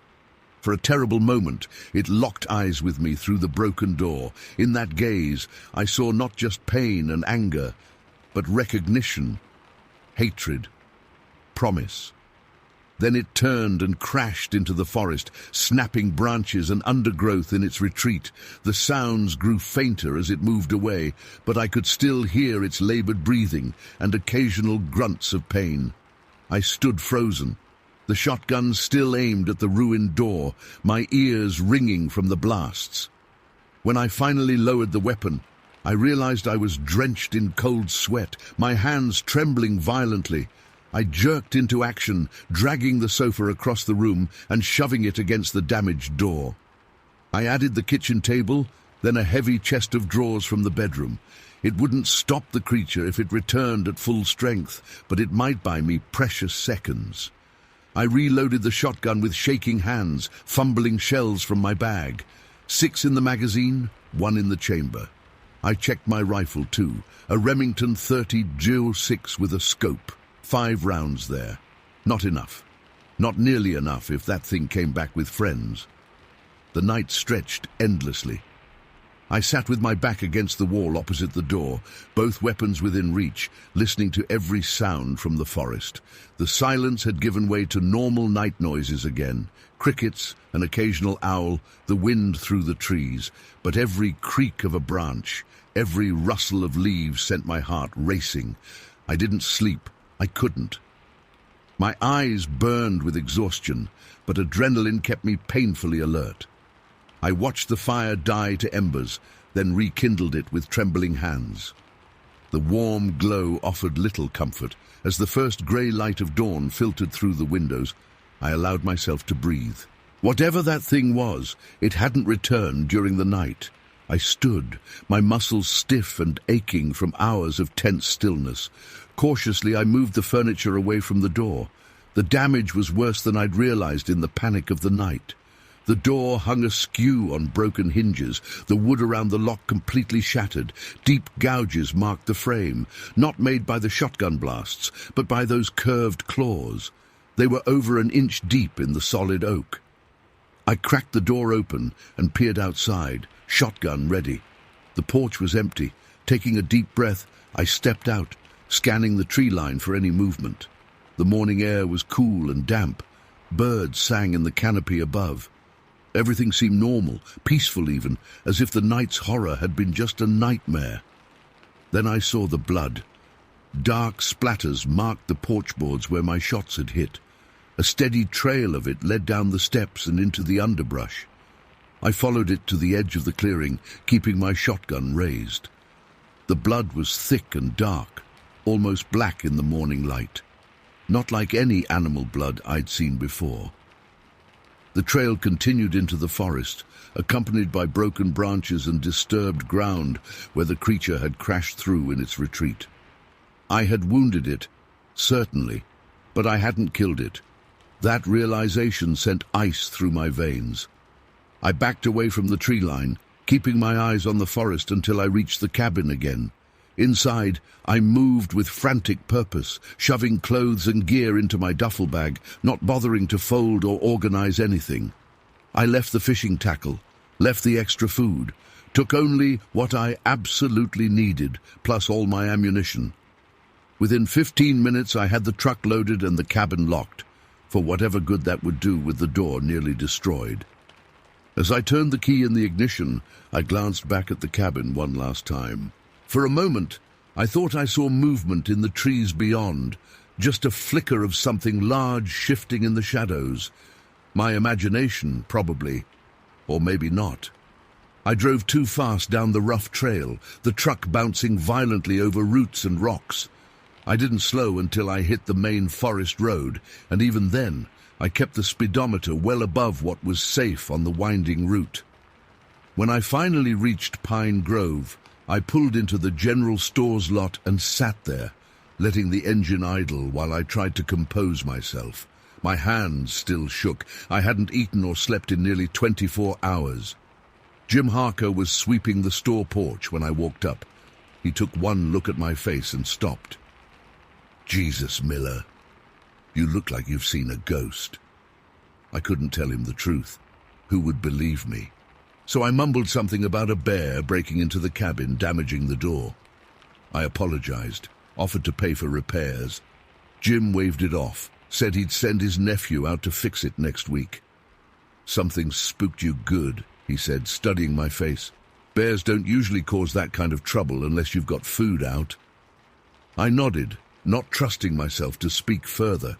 As I turned to leave, he called after me, "Don't suppose you went north of Blackwater Creek?" I stopped. "Why?" Jim leaned on his broom, his weathered face suddenly serious. "Some places in those woods ain't right. Locals don't go there. Not since the Keller family disappeared back in '97. I drove home to Millfield in a daze, Jim's words echoing in my mind. I should have asked more questions. Should have told him what I'd really seen. But what good would it have done? That was 6 months ago. I haven't been back to Blackwater Forest. Haven't been hunting anywhere, actually. I sold my fishing gear and my rifle. Kept only the shotgun, which stays loaded beside my bed every night. I installed new locks on all my doors and windows, motion sensor lights around the entire perimeter of my house. I sleep with a nightlight now, like a child afraid of the dark, because I am afraid. Not of the dark itself, but of what might be watching from it. Twice now I've found strange prints in the mud of my backyard after heavy rains, too large for any normal animal, too shaped like a hand to be anything but what I fear. I've considered moving, starting fresh somewhere far away. But deep down, I know it wouldn't matter. That thing in the forest, it saw me, recognized me.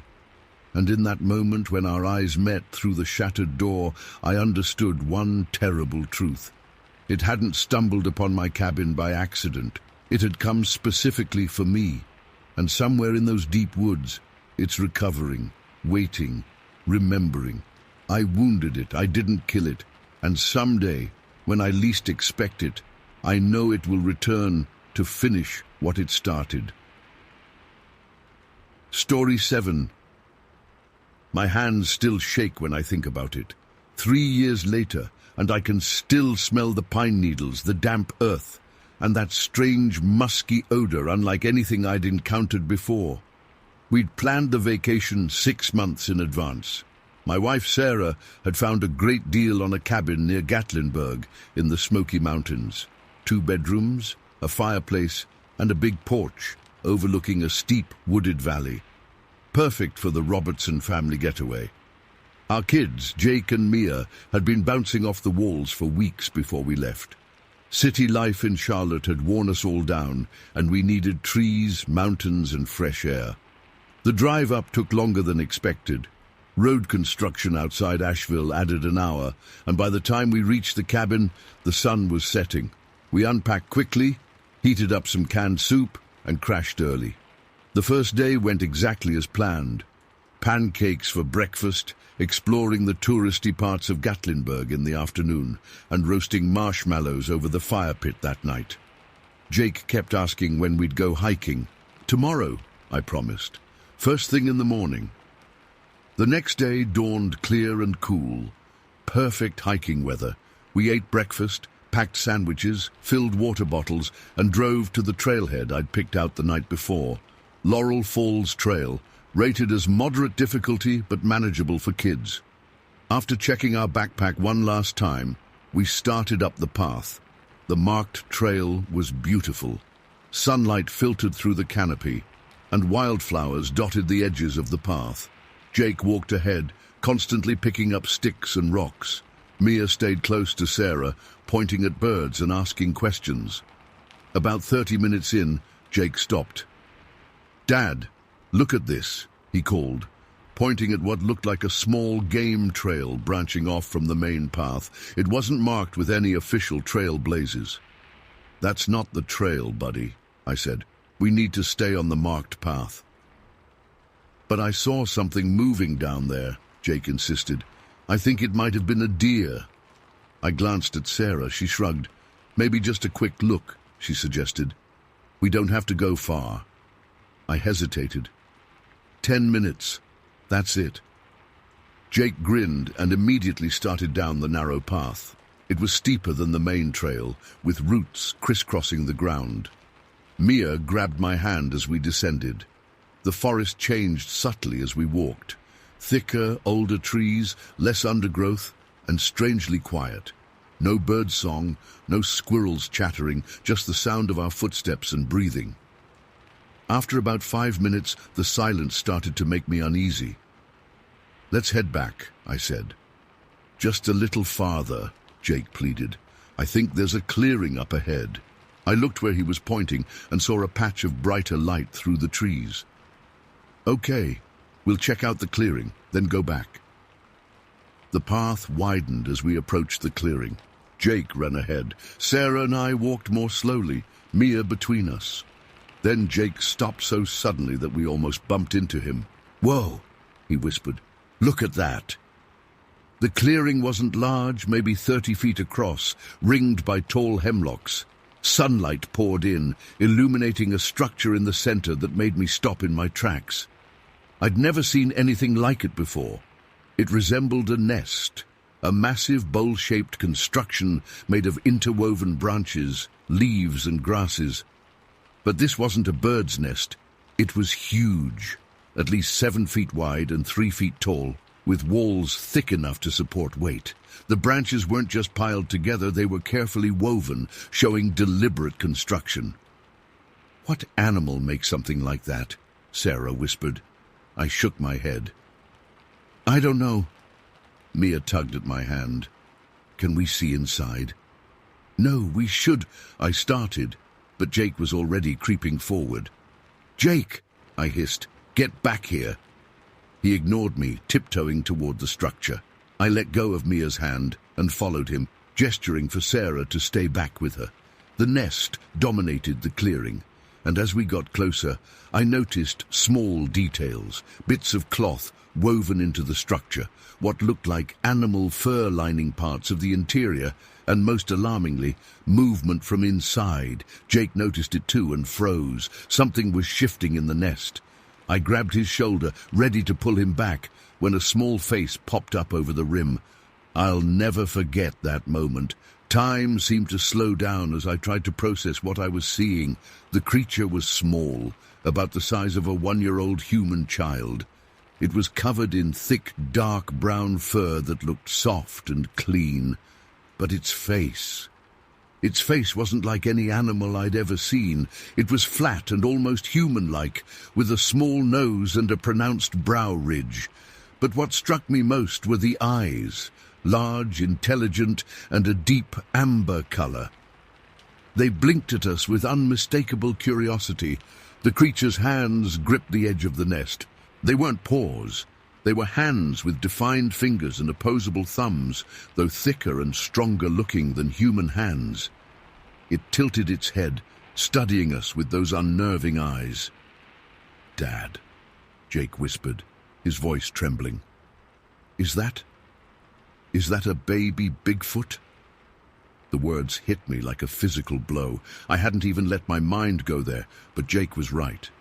This wasn't a bear cub or any known animal. The proportions, the face, the hands, they matched every description I'd ever heard of Sasquatch or Bigfoot. But those were myths, campfire stories, not real creatures we'd stumble upon during a family vacation. I opened my mouth to respond when a low, rumbling growl echoed through the clearing. The sound wasn't close, but it was deep enough that I felt it in my chest. The baby creature immediately turned toward the sound and made a high-pitched, chirping noise in response. Another growl, closer this time.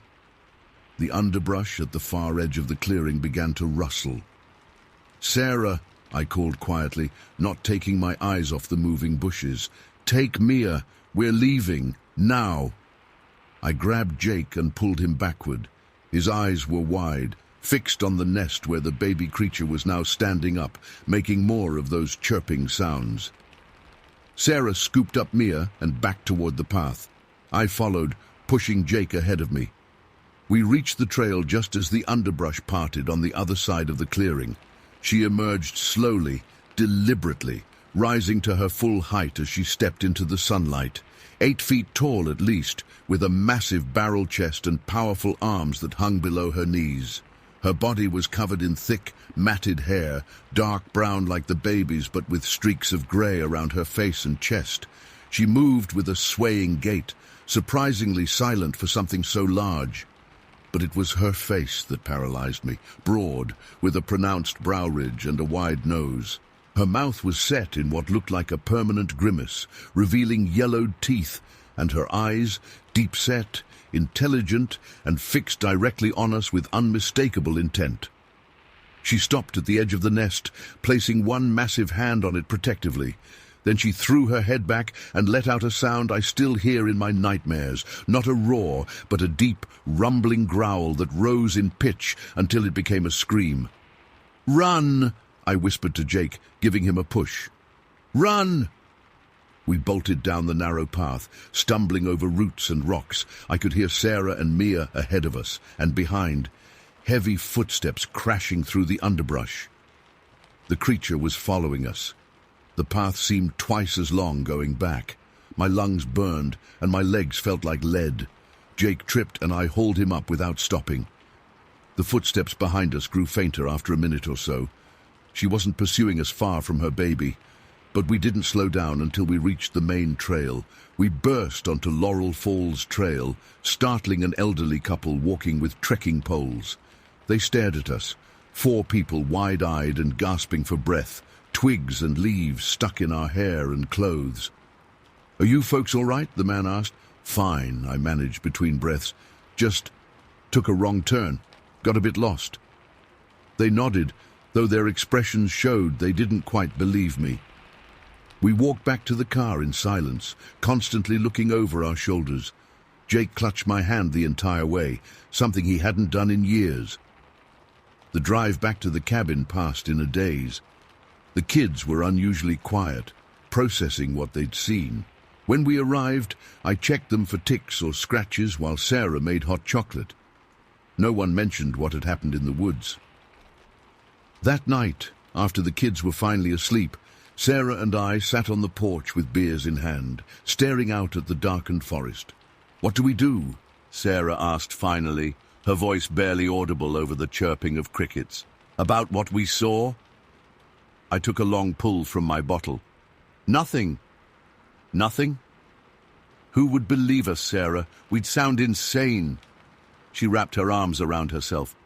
"But if they're real, shouldn't someone know? Scientists or park rangers or someone?" I thought about the mother creature's protective stance, the intelligence in her eyes, the way she'd allowed us to leave once we were no longer near her baby. And then what? They'd hunt them, study them, maybe kill them. I shook my head. "No, I think they've survived this long by staying hidden. We should respect that." Sarah was quiet for a long moment. "The rest of the vacation? We stick to marked trails, busy ones, and we don't split up." She nodded. We finished our beers in silence, both lost in our thoughts. The remainder of the vacation passed without incident. We hiked popular trails, visited tourist attractions, and tried to act normal. The kids mentioned what they'd seen only once, whispering together when they thought we couldn't hear. By mutual, unspoken agreement, none of us brought it up again. When we returned home to Charlotte, life gradually returned to normal. Work, school, soccer practice, dance recitals. Sometimes I'd catch Jake staring into space, and I knew he was thinking about what we'd seen. Occasionally, Mia would draw pictures of forests with large, hairy figures half hidden among the trees. But we never discussed it. 3 years have passed. I've told no one except in this anonymous account. I've researched Bigfoot sightings in the Smoky Mountains and found enough reports to know we weren't the first to see them. I've pored over blurry photos and dismissed videos, recognizing now which ones might be genuine and which are obvious fakes. Last week, Jake, now 13, left a book about cryptids on the kitchen table. It was open to a page about Sasquatch. When I asked him about it, he just shrugged and said, "School project," but his eyes held a question. "Dad," he said later that night as I tucked him in, something I rarely do anymore. Do you ever think about that day? I knew exactly what he meant. Sometimes. Me too. He paused. No one would believe us, would they? Probably not, buddy. He nodded, thoughtful. I'm glad we didn't tell anyone. They deserve to be left alone. I ruffled his hair. Yeah, they do. As I write this, I'm looking at flight prices for next summer. Sarah suggested we might go camping in Yellowstone. Jake and Mia immediately agreed, their eyes lighting up with excitement and something else, the thrill of possibility. Before that day in the Smokies, I was a skeptic. I believed the world was thoroughly mapped, catalogued and understood. Now, I know better. There are still mysteries in these ancient forests, creatures that have avoided human detection for centuries. They're watching us from the shadows, raising their young, living their lives parallel to ours but separate. Sometimes at night, I still hear that rumbling growl and see those intelligent amber eyes, not in fear, but as a reminder that we don't know everything, that there are still wonders hiding just off the marked trail, and that sometimes the greatest respect we can show is to walk away and keep a secret. Story 8. I jolted awake to the sound of breaking glass, not the shattering noise of a window being smashed, but more like bottles clinking and metal clattering outside. Disoriented, I glanced at the digital clock on my nightstand. 2:17 a.m. Thomas, my wife Sarah mumbled, half asleep beside me. Go back to sleep. Probably just raccoons in the trash again. I slid out of bed, my bare feet hitting the cold hardwood floor. We'd moved to this 5-acre property in Forks, Washington about a year ago. After 15 years in Seattle's constant noise and traffic, this rural retreat seemed perfect. A rustic 3-bedroom farmhouse with a barn surrounded by dense pine forest. The kids had space to play. Sarah had her garden, and I had the workshop I'd always wanted in the converted barn. The nearest neighbor was half a mile down the dirt road. I grabbed the flashlight from the drawer and moved to the window. In the pale moonlight, I could see our trash cans had been knocked over, garbage scattered across the yard.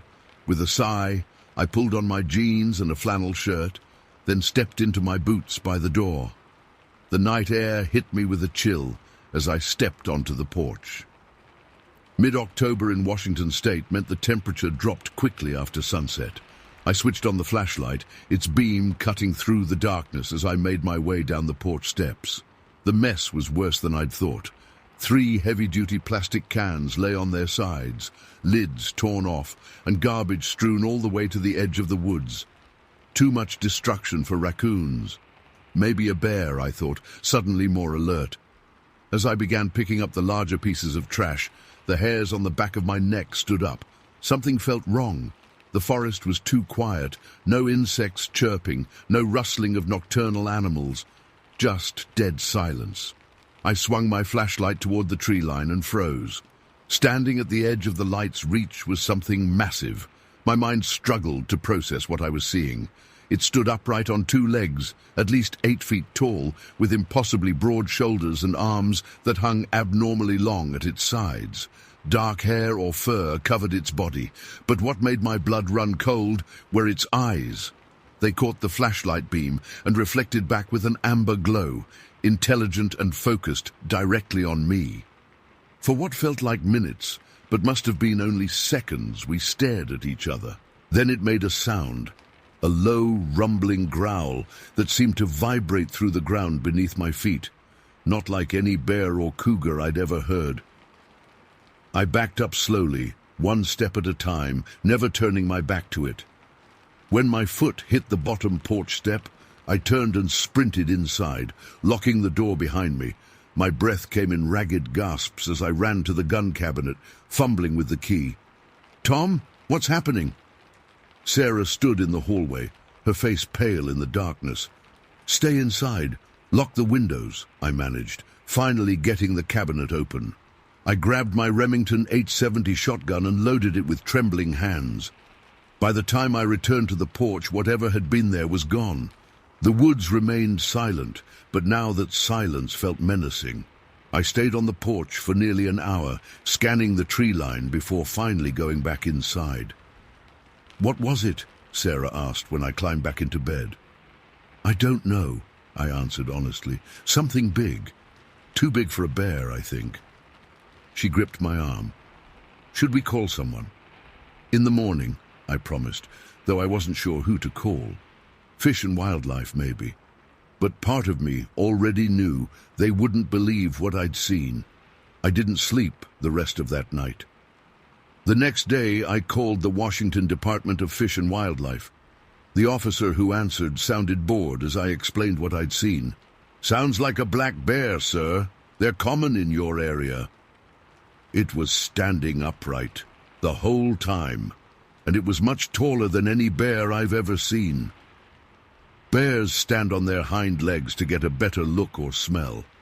As for size, people often overestimate when they're scared. I didn't push it. I knew what I saw wasn't a bear, but I also knew how it sounded. Instead, I bought 4 trail cameras that afternoon and set them up around the property. For 3 nights, nothing happened. Then on the 4th night, we heard it. Loud thuds and cracking sounds from the woods, like something large moving through the trees, snapping branches underfoot. "Daddy, there's a monster outside," my 6-year-old daughter Emma whispered, standing in our bedroom doorway in her pajamas. "There's no monsters, sweetie," I said, getting out of bed. "Go back to your room. I'll check outside." I didn't use the flashlight this time. Instead, I stood at the living room window, peering into the darkness. The moon was nearly full, casting enough light to see the yard and the edge of the forest. For 20 minutes, nothing moved. Then I saw it, a massive silhouette moving between the trees just inside the forest line. It paused, and I could swear it was looking directly at the house. The next morning, I checked the trail cameras. 2 had been torn from the trees, their casings cracked open and the memory cards missing. The other 2 showed nothing unusual, but there was new evidence I couldn't ignore. Deep gouges marked the side of the barn, long scratches that ran vertically about 7 feet up the wall. No bear could reach that high on its hind legs. And near the forest edge, pressed into the soft ground, were footprints, massive impressions nearly twice the size of my boot, with 5 distinct toe marks. I took photos with my phone, measuring the prints with a ruler for scale. As I knelt examining them, that sensation of being watched returned. I looked up at the forest, the dense trees revealing nothing, but I knew it was there, observing. "We need to talk," I told Sarah that evening after the kids went to bed. I showed her the photos. "Could it be a hoax, maybe some teenagers from town?" Her voice was steady, but I could see the fear in her eyes. "Who? We barely know anyone here. And these prints..." I shook my head. "Sarah, I think it might be what the locals call a Sasquatch." She gave me a look that mixed concern with disbelief. "Bigfoot? Tom, that's not real. I know how it sounds, but what I saw wasn't a bear or any animal I recognize." We agreed to be more vigilant, keep the kids close to the house, and I installed motion sensor floodlights around the property the next day. The incidents escalated over the next 2 weeks. Whatever was visiting us grew bolder. One night, something banged on the side of the house, 3 distinct thumps that shook the windows.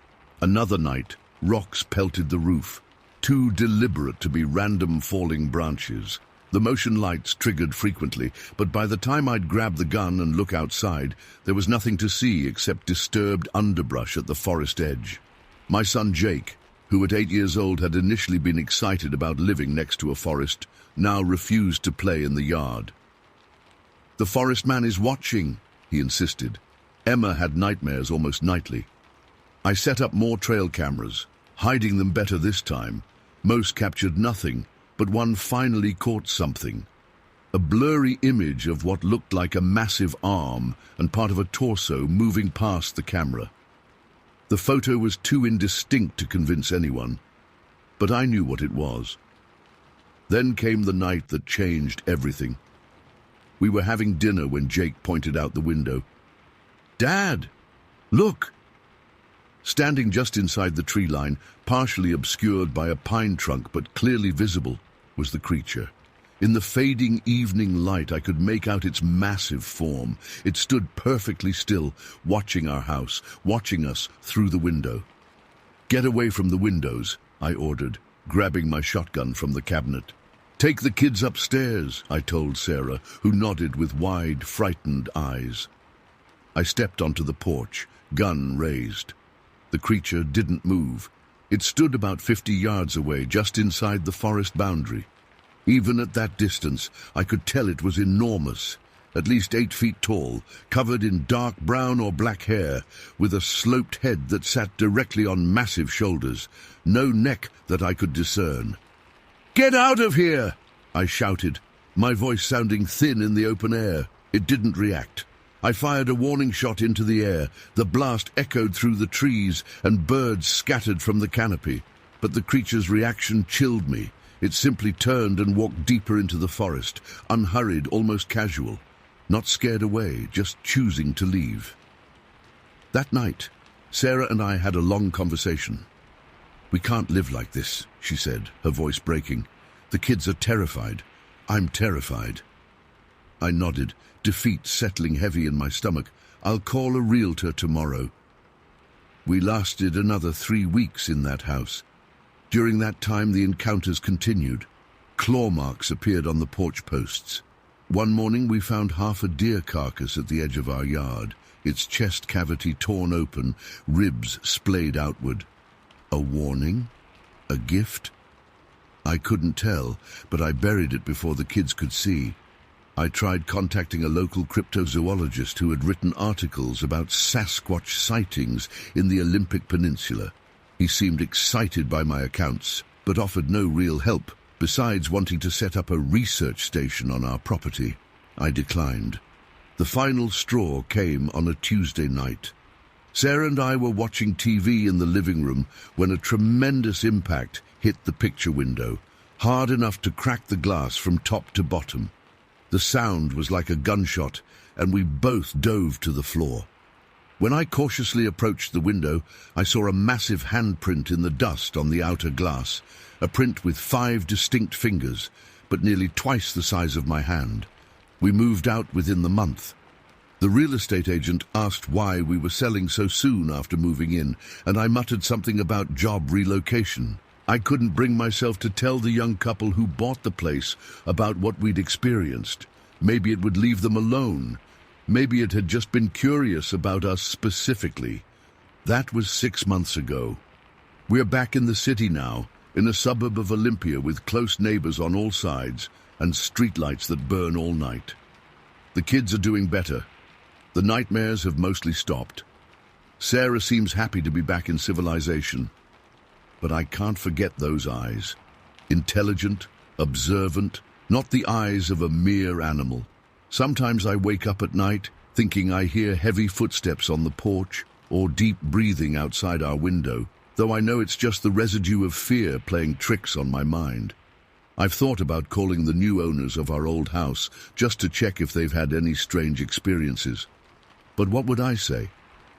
"Hey, has an 8-foot-tall hairy creature been terrorizing your family lately?" So I stay silent, try to move on. But some nights, when I look out at the neatly trimmed suburban yards and orderly streets of our new neighborhood, I find myself staring into the distance toward the dark forests that cover so much of Washington state.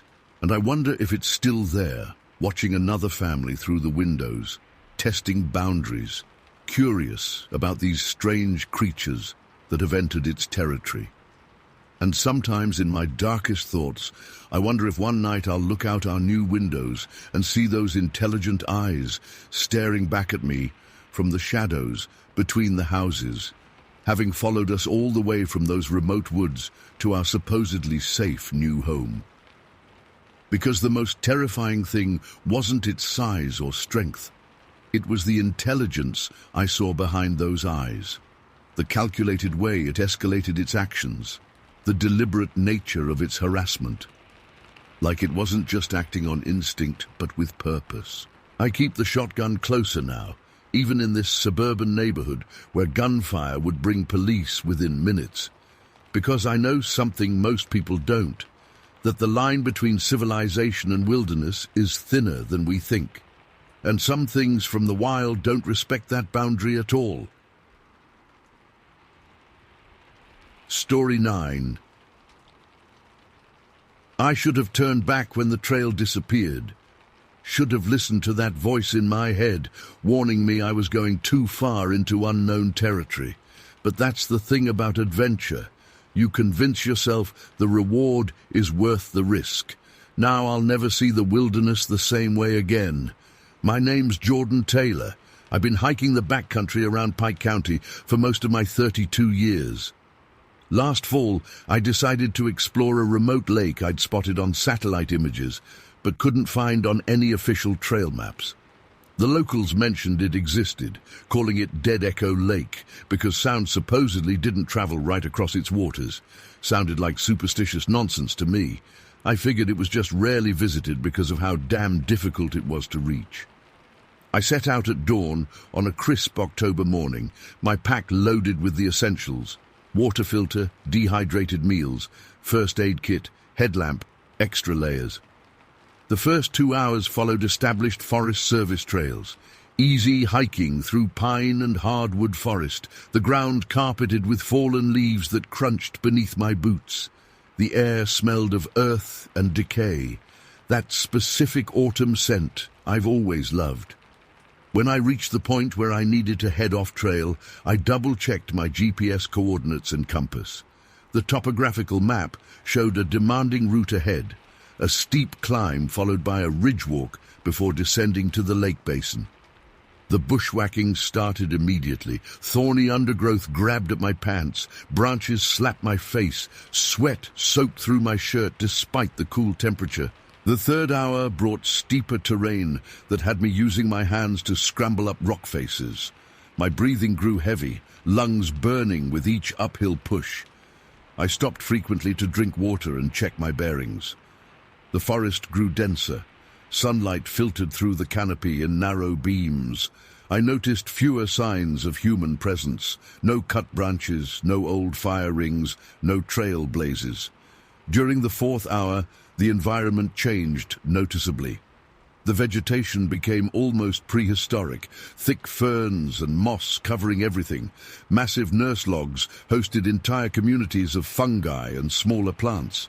The trees towered overhead, creating a cathedral-like atmosphere. What struck me most was how the forest had reclaimed anything human. This was untouched wilderness, and then the trees parted. The lake appeared before me, a perfect mirror reflecting the surrounding mountains and sky. The water was impossibly clear, revealing the rocky bottom even several feet from shore. No ripples disturbed its surface, no boats, no cabins, just pristine wilderness in every direction. I dropped my pack on a flat rock near the shore and took out my lunch, a peanut butter sandwich, trail mix, and filtered water from my bottle. As I ate, I became aware of something odd. The forest had gone completely silent. No birdsong, no insect buzz, no rustling leaves, just absolute, complete silence. I've spent enough time in the wilderness to know this usually means one thing: a predator nearby. Bears, cougars, and other large animals create what outdoorsmen call a cone of silence, as smaller creatures go quiet to avoid detection. The hair on my arms stood up. I slowly scanned the tree line, but saw nothing unusual. Deciding to explore while remaining alert, I packed up my lunch scraps and began walking the shoreline. The lack of sound was unnerving. My footsteps on the pebbled beach seemed painfully loud. I kept my bear spray accessible in my pocket as I moved counterclockwise around the lake. After about 20 minutes of walking, I spotted what looked like a pile of large boulders on the opposite shore. I couldn't remember seeing them when I first arrived at the lake. Curious, I continued along the perimeter, drawing closer to investigate. As the distance decreased, I realized these weren't boulders at all. The structure before me appeared to be some kind of shelter, a dome roughly 10 feet tall and 15 feet wide. It was expertly constructed from interwoven branches, covered with a thick layer of leaves, mud and moss. An opening faced the water, large enough for a tall human to enter without ducking. My first thought was that I'd stumbled upon some kind of survivalist camp. But the craftsmanship surpassed anything I'd seen humans create without tools. The branches weren't cut. They were broken and bent with tremendous force, then woven together in complex patterns. That's when I saw the figure at the water's edge. About 50 feet from the shelter, a massive form crouched by the lake. Even hunched over, it stood at least 7 feet tall. The creature was covered in thick, dark brown hair. Not fur exactly, but longer, more human-like hair that hung in matted clumps down its broad back. Its arms extended disproportionately long, with massive hands dipped into the water. My breath caught in my throat. My heart pounded so hard I was certain the creature would hear it. I slowly lowered myself behind a fallen log, peering over the moss-covered wood. The creature pulled something from the water, a fish, I think, and examined it. The movements were deliberate, almost human-like. It had a distinct profile, a pronounced brow ridge protruded over deep-set eyes, and its face extended forward more than a human's, though not as extreme as an ape's. The jaw appeared heavy and powerful. A twig snapped under my boot as I shifted position. The creature's head turned sharply in my direction. I froze completely, not even daring to breathe.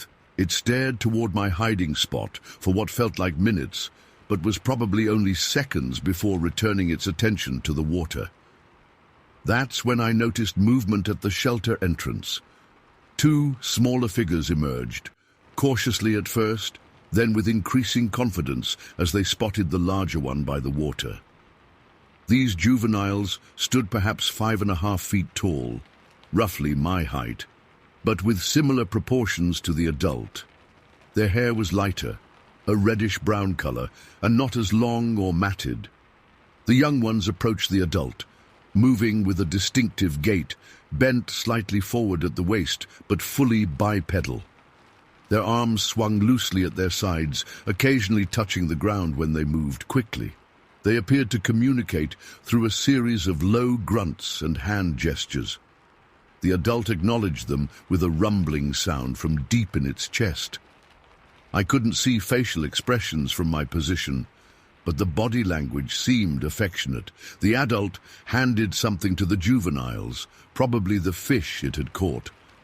What happened next stunned me. The young ones began to play. There's no other word for it.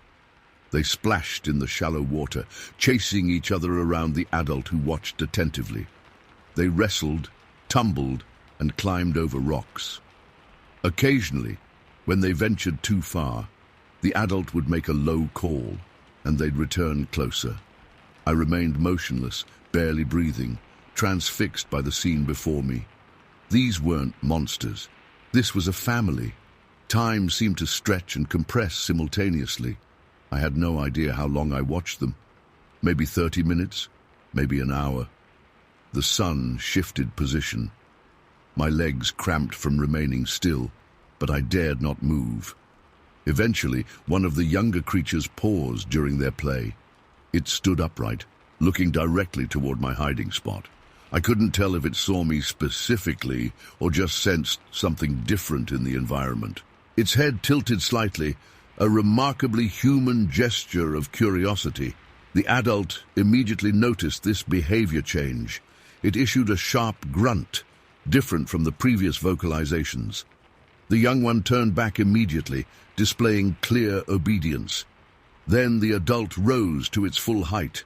Standing fully upright, the creature towered over anything I'd ever seen. It had to be close to 9 feet tall.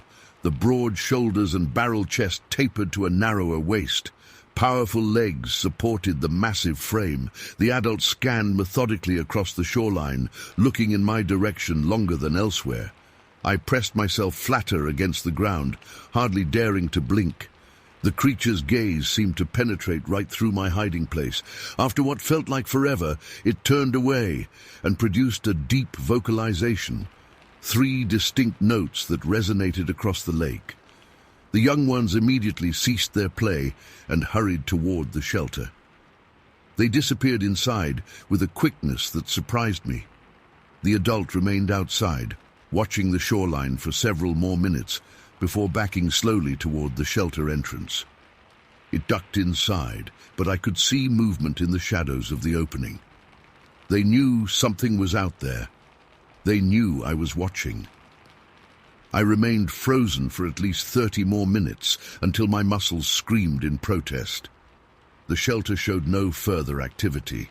Slowly, painfully, I began to inch backward, staying low to the ground. I moved at a glacial pace until I reached the tree line, never taking my eyes off the shelter. Once I had tree cover, I stood carefully, my joints popping from being stationary so long. My mouth was completely dry. I took a small sip from my water bottle, the plastic crackling loudly in the silence. I froze again, waiting, but no response came from the shelter. I backed away through the forest, keeping sight of the lake as long as possible. When I finally turned to navigate back to the trail, I moved as quietly as my hiking boots would allow, constantly checking over my shoulder. Every broken branch and rustling leaf made me jump. The hike out took considerably longer than coming in. I made countless stops to listen and scan my surroundings. The forest remained unnaturally quiet.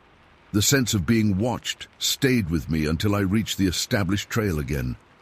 By the time I reached my truck at the trailhead, darkness had fallen. My hands shook as I unlocked the door and threw my pack inside. I sat in the driver's seat for a long time before starting the engine, processing what I'd seen. What I observed wasn't the nightmarish monster from campfire stories or sensationalist TV shows. What I saw was a parent caring for its young, protecting them, teaching them. The behavior was so recognizable, so fundamentally similar to human family dynamics, that it shook my understanding of these creatures. I drove home in silence, no radio, just the sound of tires on asphalt and my own thoughts whirling. I didn't tell anyone at first. Who would believe me? Even in rural areas where Bigfoot stories are common, actually claiming to have seen a family of them would earn nothing but ridicule or concern for my mental health. 2 weeks later, I broke down and told my cousin Rick, who'd been hunting these mountains his whole life. I expected laughter. Instead, he got real quiet and told me his father had seen something similar in the 60s, but took the story to his grave, only telling Rick after a fifth of whiskey on his 70th birthday. Since then, I've told exactly 3 other people. My girlfriend Melissa knows. So does my brother Hank. Last month, I finally told Dr. Whitaker, a biologist from the community college who's always shown interest in cryptid reports. She asked if I'd take her to the location. I refused. The look of disappointment on her face made me question my decision, but I've held firm. I've never gone back to Dead Echo Lake. I've looked at the spot on maps dozens of times, traced potential routes with my finger, even packed my gear once before unpacking it all again. Something stops me every time. It's not fear that keeps me away. It's respect. That family didn't choose to reveal themselves to me. I was an intruder in their home. They've clearly gone to extraordinary lengths to remain isolated from humans, to protect their young ones from discovery. Who am I to violate that? Sometimes when I'm hiking other remote trails, I catch myself scanning ridge lines or examining unusual formations in the distance. I listen more carefully to unexpected sounds. I notice when the forest goes quiet. The awareness never leaves me now. Last week, while collecting firewood near my cabin, I found a distinctive track in the mud near the creek, 18 inches long, humanoid but with 5 distinct toes spread wider than a human foot. I covered it with leaves and never mentioned it to anyone. Some nights I wake up thinking I hear that deep 3-note call echoing through the valley. Probably just dreams, but they feel so real. I wonder if they've moved territories since I stumbled upon them. I wonder if the young ones are growing up healthy and strong. I wonder if they think about the human who watched them play that autumn day. I've come to believe these creatures aren't missing lynx or undiscovered primates. They're something else entirely. Intelligent beings sharing our forests, raising families, and actively avoiding detection. They're not monsters. They're neighbors we rarely see. I keep their secret not because I lack evidence, but because I witnessed something private and peaceful. A family, not so different from human families, just trying to live undisturbed in the wilderness. That's worth protecting. So, I file no reports, I post no coordinates, I share no photos. I never even thought to take any. Instead, I carry this knowledge like a precious stone in my pocket, taking it out occasionally to examine in private, marveling at how it changes the landscape of my understanding. I'll never see Dead Echo Lake again. But sometimes, in the profound silence of the deep forest, I feel like I'm being given a subtle nod of appreciation for my discretion. And somehow, that's enough. Story 10.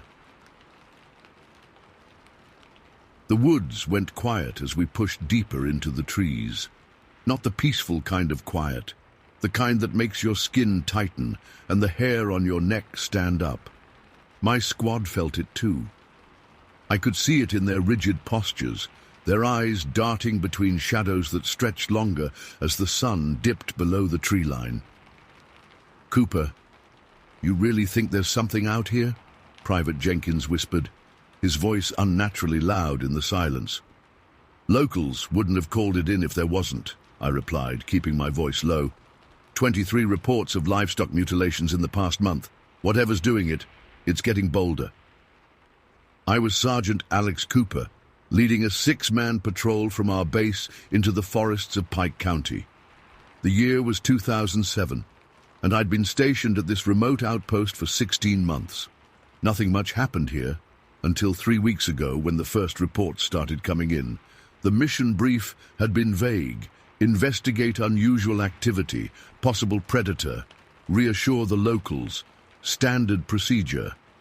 What they didn't tell us was how the forest would feel wrong, how the birds would stop singing, how the undergrowth would fall silent beneath our boots.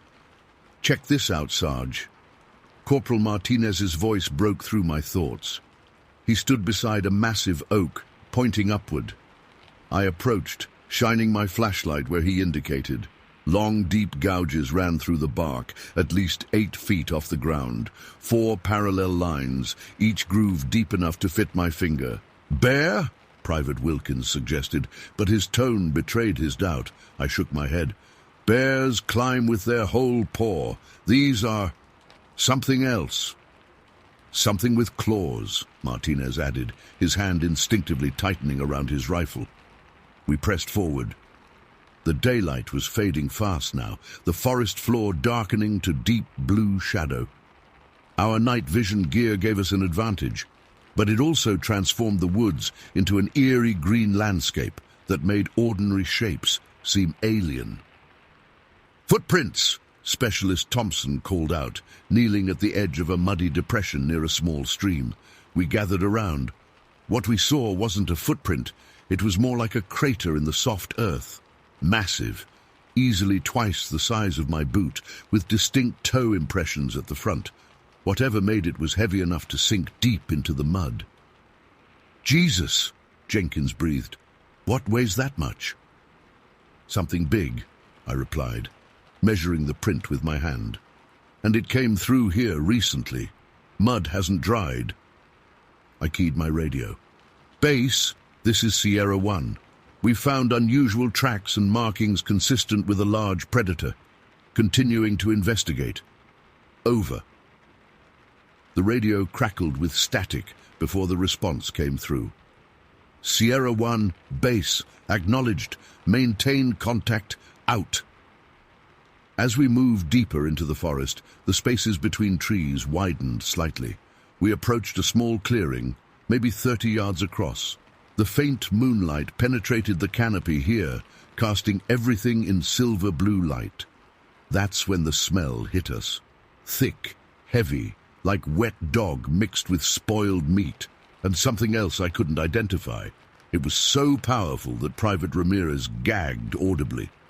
"Spread out," I ordered, signaling with my hand. "Defensive formation."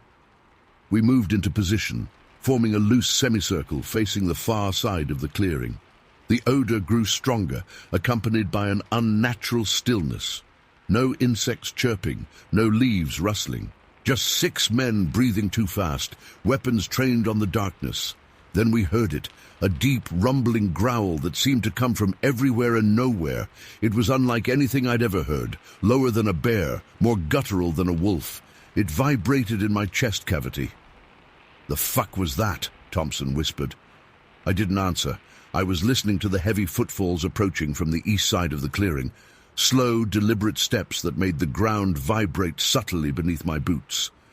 "Hold positions," I said quietly. "Nobody fires without my order." Whatever was coming wasn't trying to hide. Branches snapped. Undergrowth crunched. The growl came again, closer now. Then it stepped into the clearing. My first thought was impossible. The creature stood upright on 2 legs, silhouetted against the tree line. It was enormous, at least 8 feet tall, with shoulders so wide they seemed out of proportion to even its massive frame. Its arms hung abnormally long past its knees. Thick, matted hair covered its body, darker than the night around it. "Steady," I whispered, though I felt anything but steady myself. The creature took another step forward, and moonlight revealed more details. Its face was flat, with a nose like an ape's but larger. Its eyes caught the light, reflecting it back like a predator's. They glowed with an amber-green tint that made my stomach clench. "Sarge?" Jenkins' voice trembled. "What are we looking at?" "Don't know," I answered truthfully. My mouth had gone dry. The creature's barrel chest expanded as it drew in a deep breath, testing the air. Its mouth opened slightly, revealing teeth that seemed too large, too numerous. It tilted its head, studying us with an intelligence I wasn't prepared for. For 5 agonizing seconds, nothing moved. We stared at it. It stared back. The moment stretched like a wire about to snap. Then the creature roared. It wasn't just sound. It was physical force. The air vibrated. My eardrums felt like they might rupture. The roar contained rage, challenge, and something almost like recognition. "Open fire!" I shouted, raising my M4 and squeezing the trigger. 6 weapons discharged simultaneously. Muzzle flashes lit up the clearing in strobe-like bursts. The creature jerked as the rounds hit, staggering backward, but it didn't fall. Instead, it screamed, a high, piercing sound that didn't match its bulk, and lunged forward with startling speed. "Keep firing!" I yelled, emptying my magazine into the charging mass. The creature covered half the clearing in 3 massive strides. I could see blood matting its dark fur, but it moved like our bullets were merely an inconvenience. Its eyes locked onto mine, burning with rage. Private Wilkins stood directly in its path. He tried to retreat, stumbling backward, still firing. The creature swung one massive arm, catching him across the chest. The impact lifted Wilkins off his feet and sent him flying 10 feet backward into a tree trunk. He crumpled to the ground, not moving. "Concentrate! Fire!" I shouted, reloading with practiced motions that my muscle memory completed while my mind struggled to process what I was seeing. The creature was now in the middle of our formation, spinning to face Martinez, who emptied his magazine point blank into its torso. It roared again, swiping at him. Martinez ducked, barely avoiding the blow that splintered the tree behind him. Thompson managed to circle behind it, firing continuously into its back. Jenkins and Ramirez joined him, pouring fire into the creature from 3 directions. Finally, its movement slowed. It dropped to one knee, then both. The massive head swung around, those glowing eyes finding mine again. Its mouth opened in what looked almost like a grimace. With a final guttural growl, it toppled forward, hitting the forest floor with an impact I felt through my boots.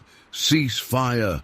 I ordered, approaching cautiously, my weapon still trained on the massive form.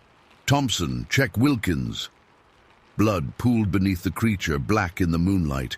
Its chest no longer rose and fell. Up close, the smell was overwhelming. Musky, wild, with chemical undertones I couldn't identify. "Wilkins is alive, Sarge." Thompson called out. Broken ribs, maybe a concussion. Relief washed through me. Ramirez, help get him stabilized. Martinez, Jenkins, secure the perimeter. I keyed my radio, my hand shaking slightly. Base Sierra 1, we've engaged and neutralized an unknown hostile. Large predator, bipedal, approximately 8 feet tall. One man injured, condition stable. Request immediate extraction and medical support. Over. The radio remained silent for several seconds before crackling to life. Sierra 1, this is base. Extraction team already en route to your position. ETA 30 minutes. Secure the specimen. Do not approach or disturb. Repeat, do not approach the specimen. Out. I frowned at the radio. Already en route. Base, confirm. You dispatched extraction before our request? Over. More silence, then. Affirmative, Sierra 1. Hold position, out. I looked at Martinez, who had moved closer. You hear that? He nodded, eyes tight. They knew. Let's not jump to conclusions, I said, but the unease in my gut told me otherwise. Secure the area. I want to take a closer look at this thing. I approached the creature cautiously, keeping my weapon ready. Its body was massive, easily 700 pounds. The matted hair covered most of its features, but through the blood and dirt, I could see its skin was grayish beneath the fur. Its hands ended in curved, thick claws that matched the marks we'd seen on the trees. What the hell is this thing, Sarge? Jenkins asked, approaching from my right. I don't know, I admitted, but it's not in any wildlife manual I've ever seen. I was about to kneel for a closer look when the distant sound of helicopter rotors reached us. That was fast, Martinez said, checking his watch.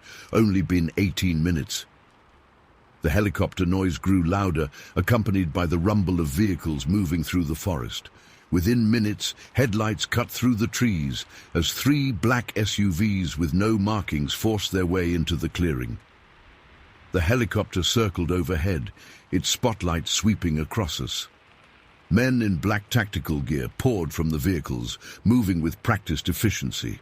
They wore no identifying patches or insignia. Their faces were obscured by balaclavas and night vision equipment. A tall man approached me while his team secured the area. Sergeant Cooper. Yes, sir, I responded, noting he wore no rank insignia either. Good work. We'll take it from here. His voice was flat, emotionless. Sir, one of my men is injured. We need medical evacuation. He nodded. Medical team is standing by. Your man will receive treatment. He turned away, gesturing to his team. Secure the specimen, Protocol 7. I watched as they unfolded what looked like a heavy-duty body bag, except it was much larger than standard issue and appeared to be lined with some kind of metallic material. 6 men struggled to lift the creature into it. Sir, I ventured, what exactly is that thing?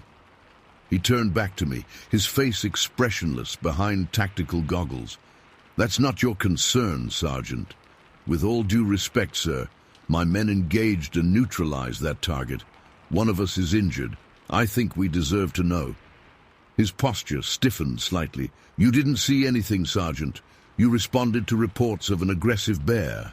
You neutralized it. End of story. That's not a bear, I insisted. He stepped closer, his voice dropping. Let me be very clear. You encountered a bear, a large, aggressive black bear. That's what your report will state. That's what happened here tonight. He paused, letting his words sink in. Unless you'd prefer a dishonorable discharge and federal charges for violating your security clearance. Before I could respond, one of his men approached. Sir, specimen is secured for transport. Good. Let's move out. I watched as they loaded the body bag into one of the SUVs. The medical team had reached Wilkins and was transferring him to a stretcher. The entire operation was conducted with precise, practiced movements. These men had done this before. Sir, Martinez said, stepping forward, how did base know to send extraction before we radioed? The man regarded Martinez coldly. Your patrol triggered perimeter sensors. Standard procedure. What perimeter sensors? I asked. This area isn't... You'll be transported back to base separately, he interrupted, turning away. Debrief at 0600 hours. Within minutes they had loaded everything, including the creature, into their vehicles. The helicopter landed long enough to take Wilkins and the medical team, then lifted off again. The SUVs departed in a neat column, leaving us standing in the clearing with nothing but bullet casings and blood-soaked soil as evidence of what had happened. They're lying, Jenkins said after they'd gone. There aren't any sensors out here. And they got here too fast, Thompson added. No way they mobilized that response in 18 minutes. I nodded slowly. Let's head back. Keep your eyes open. The ride back to base was silent. Each of us lost in thought, processing what we'd seen. The creature's eyes kept returning to my mind. Intelligent, aware, angry. Not animal eyes. Something else. At the base, we were separated and debriefed individually. The officer who questioned me was different from the field commander, but his message was the same. We had encountered and neutralized a large bear, nothing more, nothing less. He reminded me of the confidentiality agreements I'd signed upon joining this unit. This incident is classified, he told me as our session concluded. Any discussion of details outside this room constitutes a breach of national security. Is that understood, Sergeant Cooper? Yes, sir, I replied mechanically. When we were finally released, my squad regrouped in the barracks. Wilkins was still in the medical bay, but the doctor assured us his injuries were not life-threatening. They're burying this, Martinez said quietly, once we were sure no one else was around. Whatever that thing was, they knew about it. They expected us to find it. Or they were tracking it themselves, Thompson suggested. The question is why? Jenkins leaned forward on his bunk. Why hide it? Why all the secrecy? I didn't have answers. None of us did. But I kept thinking about that creature, its size, its strength, the intelligence in its eyes.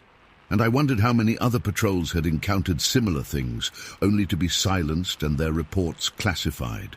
2 days later, I checked our mission log. The entry for that night read simply, Patrol responded to wildlife complaint. Aggressive bear neutralized. No casualties. Wilkins returned to duty a week later with 3 broken ribs and a concussion. When asked about the incident, he would only say he was knocked down during the bear encounter. But sometimes at night, I'd catch him staring into the darkness beyond the perimeter fence toward the forest. Once, when I approached, he whispered, "They're still out there, Sarge, and they know we're here." I never asked who they were. I didn't need to. The woods had gone quiet that night for a reason. And somewhere in those trees, I knew others like the creature we'd encountered were watching, waiting. The locals still reported strange howls sometimes, but our unit was never dispatched to investigate again. Whatever we found that night, whatever truth the government is hiding in those forests, one thing is certain. The official record says we encountered a bear, but I know what I saw, and it wasn't a bear. Story 11. I jerked the steering wheel as my headlights caught something at the edge of the road. My brother Sam's words from earlier that evening rang in my ears. "Watch for deer on your way back, Mike. They're moving at night now." But this wasn't a deer. I slowed my pickup, squinting through the windshield as my high beams cut through the dense Michigan darkness. The digital clock on my dashboard read 11:47 p.m. Nothing existed outside my headlights' reach, just the narrow county road snaking through miles of dense pine forest between Sam's cabin and civilization. The thing stumbled onto the asphalt about 50 yards ahead. My foot hit the brake pedal hard. The truck skidded slightly on the damp road. It wasn't a deer. It wasn't a bear.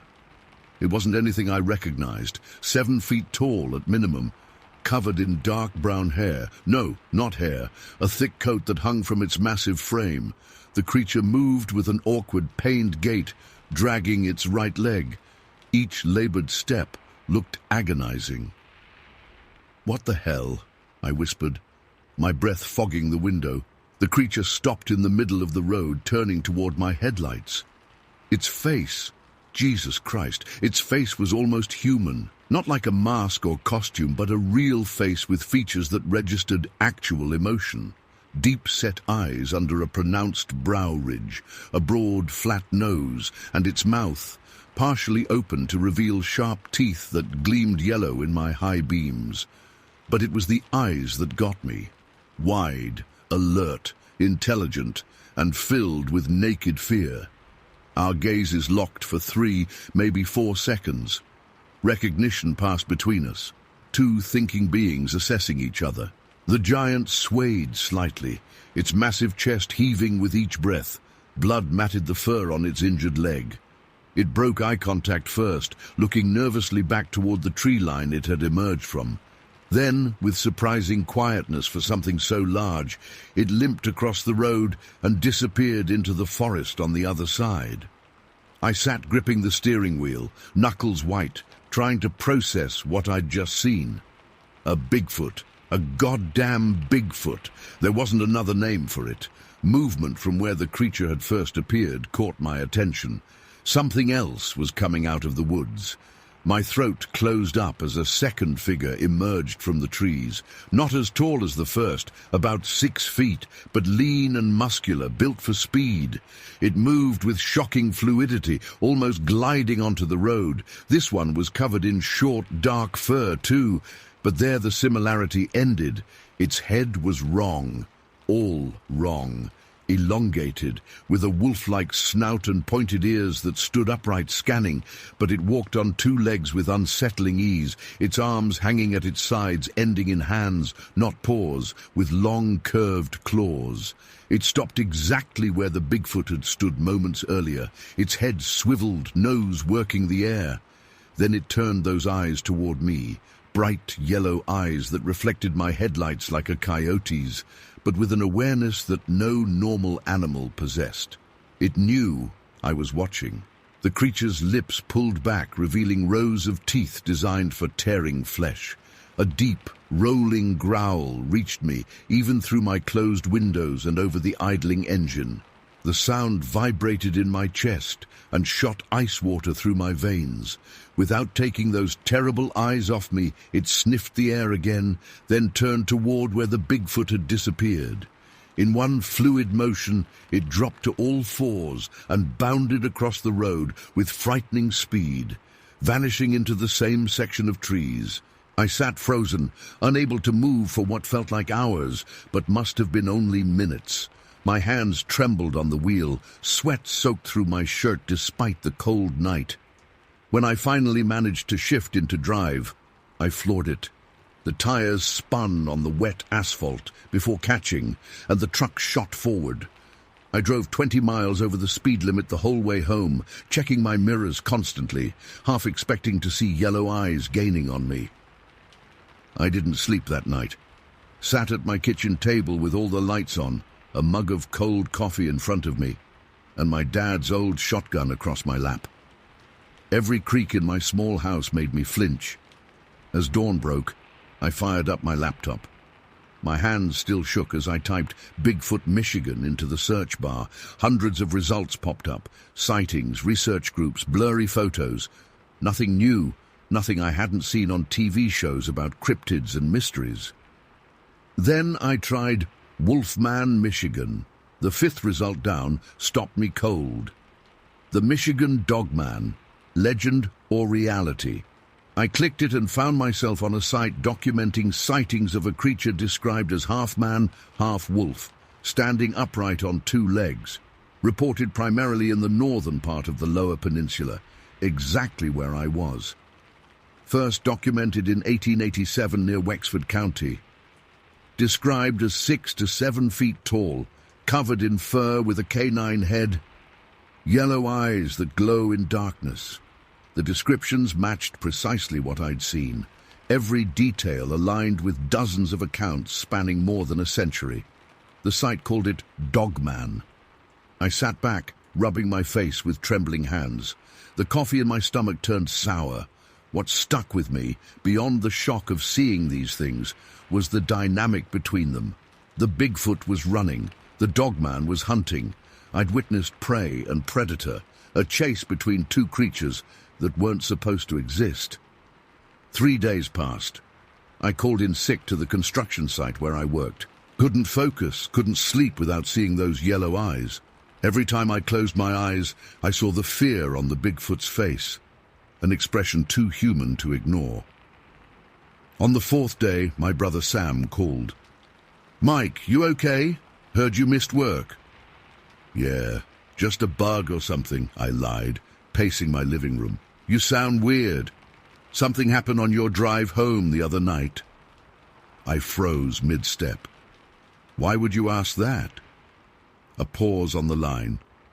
"Because Bill Erickson found something strange on County Road 7, about 5 miles from my place. Said there was blood on the road and weird tracks heading into the woods. Really big tracks, Mike." County Road 7, the exact spot where I'd seen them. "What kind of tracks?" I asked, my mouth dry. "2 sets, one like a giant barefoot human, the other—" Sam hesitated. "The other more like a big wolf, but walking on 2 legs part of the time. Bill's not the type to make shit up." My free hand curled into a fist. "I need to come back up." "What? Why?" "I'll tell you when I get there. Tomorrow." The next morning I packed my truck. The shotgun went in first, along with all the ammunition I had. A hunting knife, flashlights, rope, first aid kit. I wasn't sure what I was planning, but something pulled me back to that road. I arrived at Sam's cabin around noon. When I told him everything, he didn't laugh or question my sanity like I expected. He just listened, nodding occasionally, his forester's eyes serious. "I believe you," he said when I finished. "These woods are old. People report things. You've heard stories?" Sam got up and pulled a book from his shelf, Local History, self-published by someone in the county. He flipped to a dog-eared page. 1965. 3 loggers reported being stalked by what they called a wolf that walked like a man for 2 nights before it disappeared. 1978. A family camping claimed something with yellow eyes stood outside their tent for hours. 1993. 2 hunters found a deer carcass in a tree 30 feet off the ground. He closed the book. "Want to see where Bill found the tracks?" We took Sam's Jeep, better equipped for off-road driving than my pickup. The afternoon sun filtered through the dense pines as we pulled onto County Road 7. Despite the daylight, my skin crawled. "Here," Sam said, pulling over at a spot that looked identical to every other stretch of road to me. But when we got out, I recognized it immediately. The same curve, the same cluster of white birches among the pines. "The tracks went this way," Sam pointed to the north side of the road where the Bigfoot had emerged, "and crossed over there, where it had disappeared, pursued by the dogman." We followed the direction Sam indicated, pushing through thick underbrush. About 20 yards in, Sam stopped and crouched down. "Look at this." A sapling had been snapped in half, about 5 feet off the ground, too high for a deer. Next to it, moss had been scraped off a fallen log, recently enough that the exposed wood hadn't weathered yet. "Something big came through here," Sam murmured. We continued deeper into the forest, finding more signs, broken branches, disturbed ground, and once a clear footprint in a patch of mud. Massive, shaped like a barefoot human, but nearly twice the size. After an hour of tracking, we found it. A small clearing where the trees opened up. The ground had been torn up, pine needles scattered as if there had been a struggle, and blood. Dark stains splashed across fallen leaves and soaked into the soil. "Jesus," Sam whispered. I knelt down, examining the scene. 2 sets of tracks converged here, the larger, human-like prints and the narrower, canine ones. "They fought here," I said. Sam nodded, pointing to a broken branch with tufts of dark brown fur caught on the splintered end. "And it continued that way." He gestured toward a trail of disturbed vegetation leading deeper into the forest. The sun was starting to lower in the sky, maybe 3 hours of daylight left. "We should head back," Sam said, checking his watch. I looked at the trail leading away from the clearing. What if it's still alive? The Bigfoot? "Mike, even if it is, what are we going to do? Take it to a vet?" "I saw its face, Sam. It was scared. It was running for its life." Sam studied me for a long moment. "This really got to you, didn't it?" I couldn't explain it, even to myself. "I just need to know what happened," he sighed, patting the hunting rifle slung over his shoulder. 2 more hours, then we head back, no arguments. The trail was easy to follow at first. Broken branches, disturbed ground, occasional blood smears. But as we moved deeper into the forest, the signs grew fainter. The trees grew denser, blocking more of the fading sunlight. "We're getting close to the old Stillwater mine," Sam said after we'd hiked nearly a mile. "Been abandoned since the 50s. Dangerous area." I was about to respond when a smell hit me, the unmistakable odor of rotting meat. Sam covered his nose with his sleeve. Christ, something died up ahead. We followed the stench to the mouth of a ravine. The entrance to the mine Sam mentioned was visible as a dark hollow in the rocky hillside about 50 yards away. Between us and the mine lay the source of the smell. The carcass was massive, partially concealed by fallen branches that appeared deliberately placed. Even from 20 feet away, I could see the dark brown fur matted with dried blood. One limb, a leg ending in a foot disconcertingly similar to a human's, but 3 times larger, protruded from beneath the branches. "That's it," I said, my voice barely audible. "That's what I saw." Sam approached cautiously, rifle ready. I followed, shotgun gripped tight in sweaty hands. The smell grew overpowering as we got closer. The Bigfoot lay on its side, throat torn open in a massive wound that had nearly decapitated it. Its face, that same face with deep-set eyes that had locked with mine on the road, was frozen in a final expression of terror. The body had been partially eaten. "It dragged it all the way here," Sam whispered. I couldn't speak. Seeing the creature like this hit me harder than I expected. Those eyes that had held such human fear were now dull and clouded in death. A low growl broke the silence. We spun around, weapons raised, nothing visible in the growing shadows between the trees. But I felt it. Eyes watching us from somewhere in the darkening forest. "We need to go," Sam said, voice tight with tension. "Now." Another growl, closer this time from our right. Then movement, a dark shape slipping between trees about 30 yards away, too fast to track. "Run!" Sam said, backing away. "Back the way we came. Don't stop." We turned and ran, crashing through underbrush, abandoning any attempt at stealth. Behind us, I heard something following, not crashing like us, but moving with practiced silence, only occasionally snapping a twig or rustling leaves. The forest had grown dark enough that I stumbled twice, barely keeping my footing. Sam led the way, his knowledge of these woods our only advantage. A howl rose behind us, not like a wolf or coyote, but deeper, ending in a sound almost like laughter. It echoed through the trees, making it impossible to tell how close the source was. "Keep moving!" Sam gasped as we ran. The howl came again, now from our left. It was cutting across, trying to intercept us. Sam suddenly veered right. "This way! There's a creek ahead!" We splashed across a shallow stream, scrambled up the opposite bank and continued running. The water might break our scent trail, but I doubted it would throw off whatever was hunting us for long.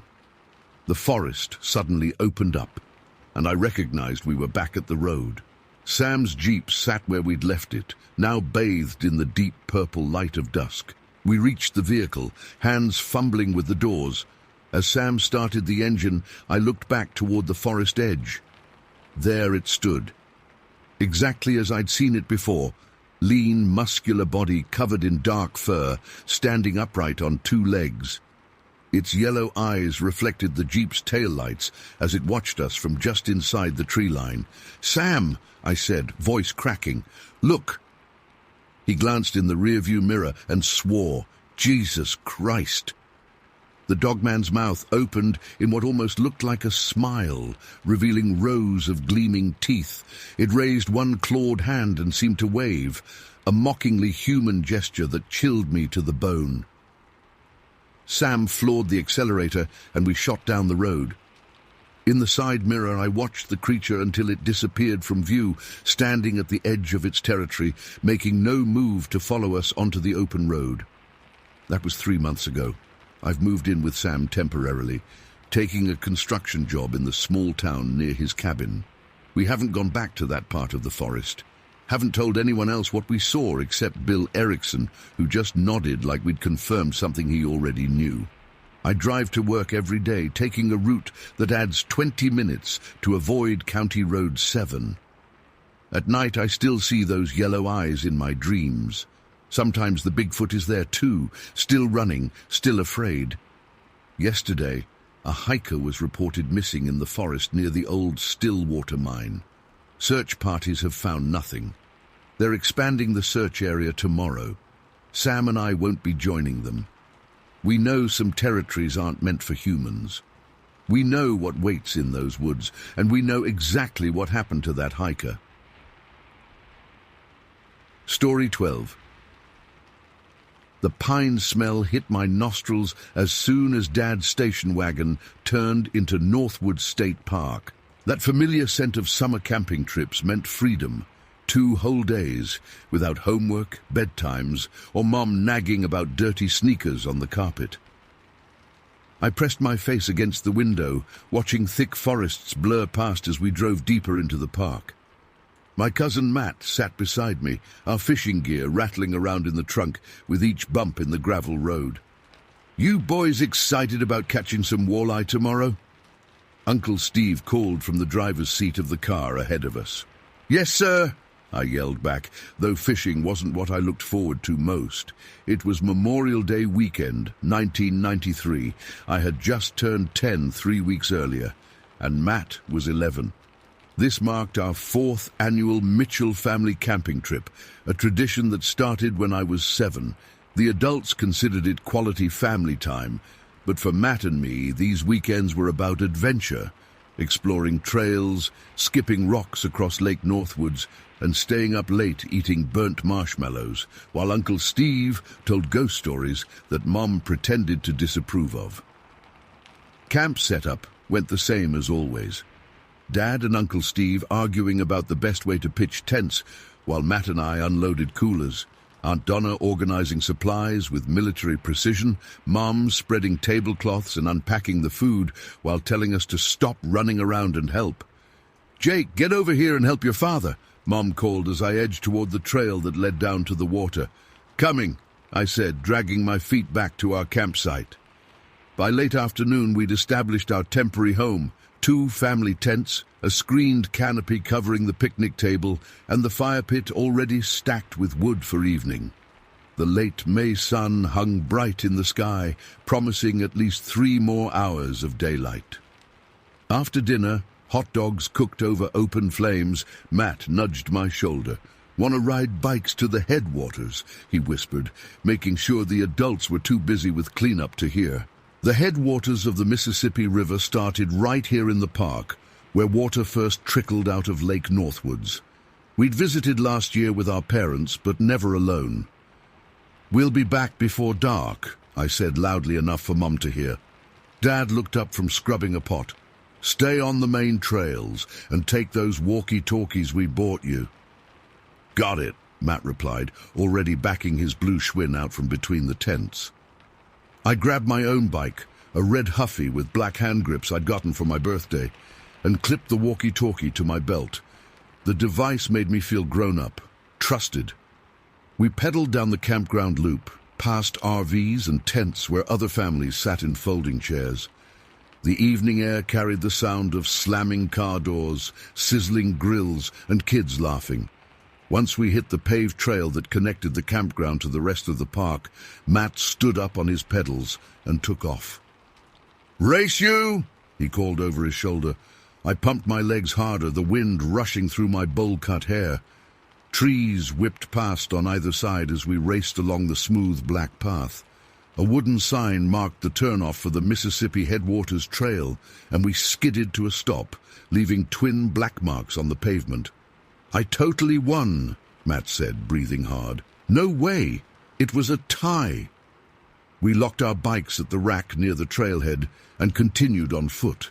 The hiking path narrowed as it approached the water, winding through tall pines and dense undergrowth.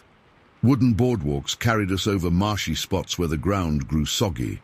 The headwaters area had a series of informational signs and a line of stepping stones across the shallow beginning of the mighty Mississippi. Earlier in the day, the place had probably been crawling with tourists. But now, at dinner time, we had it almost to ourselves. An older couple read the historical markers near the entrance, and a park ranger checked the trash cans. "Look how clear it is," Matt said, pointing at the water bubbling up from the ground and forming the first trickles of the river. We waited on a bench, watching the ranger lock the small visitor center building. The older couple wandered back toward the parking lot, leaving us completely alone. "Let's explore downstream a bit," I suggested once everyone else had gone. Matt grinned. "Yeah, maybe we'll find arrowheads or something cool." We jumped across the stepping stones to the other side of the shallow stream and pushed through some brush to a less maintained section of shoreline. The water widened slightly here, maybe 6 feet across, with a gentle current. Late afternoon sunlight filtered through the trees, casting dappled shadows on the water's surface.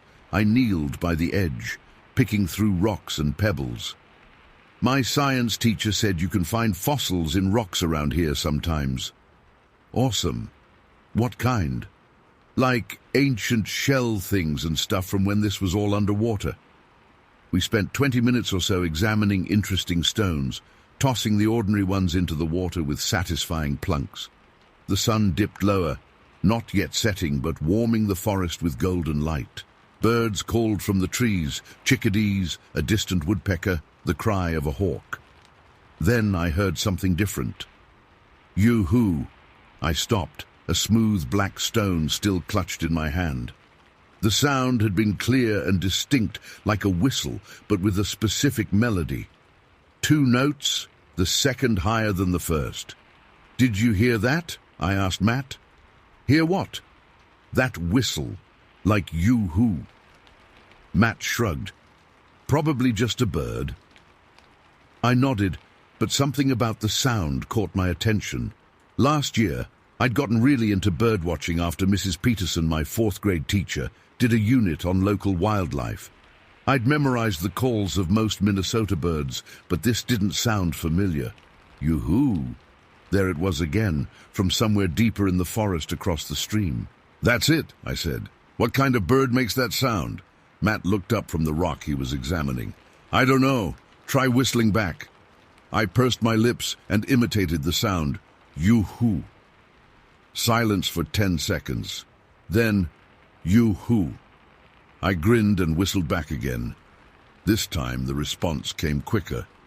I'd expected the sound to come from the same spot, but it seemed closer now, maybe 50 yards away instead of 100. "It's copying you," Matt said, standing up. "Cool." I whistled again, changing the pattern slightly. "Yoo-hoo-hoo. Yoo-hoo-hoo," came the response, perfectly matching my variation, but closer still, perhaps 30 yards into the woods. Matt and I exchanged glances. Something shifted in my stomach, not quite fear, but a sudden awareness that whatever was answering wasn't staying put. "Maybe it's some kid messing with us," Matt suggested. I whistled once more, making the notes sharper, almost like a question. "Yoo-hoo! Yoo-hoo!" The exact same intonation echoed back, but now from just inside the tree line, no more than 20 yards away. The light seemed to dim suddenly, though the sun hadn't moved behind any clouds. A stillness settled over the forest. The background birdsong had stopped. "It's getting closer," I whispered to Matt. "Whistle again," he urged. I shook my head. Something didn't feel right. Whatever was answering wasn't a bird. Birds don't move toward you with each call. Birds don't perfectly mimic variations in pitch and pattern that precisely. The silence stretched for 15 seconds, 20, 30. Yoo-hoo! Yoo-hoo! The call came again, unprompted, louder and more insistent. Then again faster. Yoo-hoo! Yoo-hoo! Yoo-hoo! I grabbed Matt's arm. We should go. As if responding to my words, I heard it. A splash in the water upstream, then another. Footsteps, heavy ones. Yoo-hoo! Yoo-hoo! The whistling grew frantic, almost angry. Another splash, closer. Then the smell hit me. A thick, musky odor like rotting meat mixed with wet dog and something else I couldn't name. The stench was so strong and sudden it made my eyes water. Pure instinct took over. Something primordial in my brain screamed, danger. "Run!" I shouted, pulling Matt to his feet. "Now!" We scrambled up the bank, abandoning the rocks we'd collected. My sneakers slipped on wet leaves as we crashed through the brush, back toward the maintained trail. Behind us, the whistling grew louder, more agitated. Splashing sounds followed, not the careful steps of a person, but heavy, fast movements through water. We burst onto the main trail and sprinted for the bike rack. My lungs burned and sweat dripped into my eyes. The whistling continued, now on land behind us. Whatever followed had crossed the stream. "Don't look back!" I gasped as we reached our bikes. My hands shook as I fumbled with the combination lock. Matt was already free, straddling his bike. "Hurry!" he hissed. The lock finally clicked open. I yanked it through the wheel spokes and shoved it into my pocket. We pushed off, pedaling hard down the paved trail. The sound of our tires on asphalt drowned out any noise from behind, but I could still smell that awful stench like it had stuck to my clothes. After 50 yards of frantic pedaling, Matt suddenly braked. "Wait," he said, breathing hard. "Let's see what it is." "Are you crazy?" I gasped, but I stopped too. "Don't you want to know?" I did. Despite my fear, or because of it, I wanted to understand what had chased us. We stopped about 30 yards from where the hiking trail met the bike path, half hidden behind a curve in the road. "Listen," Matt whispered. We held our breath. For 10 seconds, nothing. Then we heard it. Crashing sounds in the underbrush, branches snapping. Not the careful movements of a person trying to be quiet, but something large moving fast through dense forest. About 20 yards into the woods stood a tall spruce tree, maybe 15 feet high. As we watched, the entire tree shook violently, its top swaying back and forth. Something big had collided with it or pushed past it. "There," Matt pointed, his voice barely audible. A dark shape emerged from behind the spruce. At first, my brain couldn't process what I was seeing. It was tall, impossibly tall. It stood upright on 2 legs like a man, but no man stood over 8 feet high, with shoulders that broad. Its body was massive, muscular like a gorilla, but proportioned differently, with longer limbs. Dark reddish-brown hair covered its entire body, not like a costume, but like an animal's natural coat, 3 or 4 inches long. It moved with a fluid grace that seemed wrong for something so large. The thick brush that would have trapped or slowed any human barely impeded its progress. It swung one long arm to push aside a branch that would have been as thick as my wrist, and then it turned its head in our direction. The face. I'll never forget that face. Not quite human, not quite ape. A broad, flattened nose above a mouth that seemed too wide. Deep-set eyes under a heavy brow ridge. The fading sunlight caught its profile for just a second before Matt grabbed my sleeve. "Go!" he screamed. We took off, pedaling harder than I'd ever pedaled in my life. The pathway curved and dipped downhill, and I let gravity accelerate my bike to dangerous speeds. The wind roared in my ears, drowning out any sounds of pursuit. I didn't look back, couldn't look back, until we reached the campground entrance. When we finally skidded to a stop near our site, my legs felt like jelly. My t-shirt stuck to my back with sweat, and my throat burned with each breath. Matt looked just as terrified. his face pale beneath his summer tan. "Did you—" he started. "Yeah," I nodded, knowing what he meant. "I saw it. It was a Bigfoot," I finished. The word hung between us, sounding ridiculous in the normalcy of the campground. Around us, families sat by campfires, kids played tag between tents, and someone 2 sites over strummed a guitar. The smell of scorched marshmallows and bug spray replaced the rotting musk that had filled my nostrils minutes before.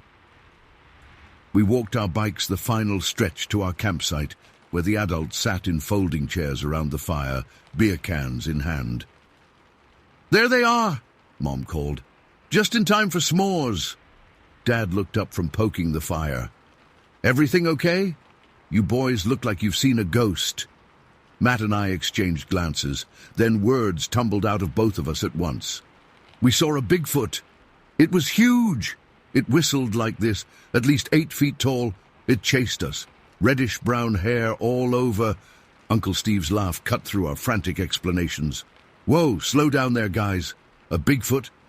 We're not making it up," I insisted, my voice cracking. "It was real." Aunt Donna smiled kindly. "Sounds like you boys let your imaginations run wild out there in the woods." "But we saw it," Matt protested. "It was huge and hairy and walking on 2 legs. "Probably just a bear," Dad suggested. "They can stand up on their hind legs, you know. Makes them look almost human." "It wasn't a bear," I said firmly. "I know what bears look like." Uncle Steve chuckled. "Been watching too many episodes of Unsolved Mysteries, huh? That Robert Stack'll get your imagination going." I felt tears of frustration welling up. They didn't believe us, wouldn't believe us. And why would they? If someone had told me the same story yesterday, I wouldn't have believed them either. Mom must have noticed my expression because she put her arm around my shoulders. "Hey, it's okay. Whatever you boys saw sure gave you a scare. Come sit down and have a hot dog." The conversation moved on. The adults exchanged knowing glances over our heads, clearly chalking up our terror to overactive imaginations. Matt and I eventually stopped trying to convince them, instead whispering to each other when the grown-ups weren't listening. "We know what we saw," Matt said firmly, as we unrolled our sleeping bags that night. "Yeah," I agreed. "But nobody's ever going to believe us." I lay awake long after everyone else had fallen asleep, listening to every crack of branches and hoot of owls outside our tent. The walkie-talkie rested beside my pillow, though I knew if that thing decided to come into our campground, a plastic toy wouldn't save us. The next morning, Dad and Uncle Steve took us fishing as planned. Neither Matt nor I mentioned Bigfoot again, not even when our boat drifted near the forested shoreline, where thick woods backed right up to the water's edge. My eyes scanned the tree line constantly, looking for movement, but there was nothing.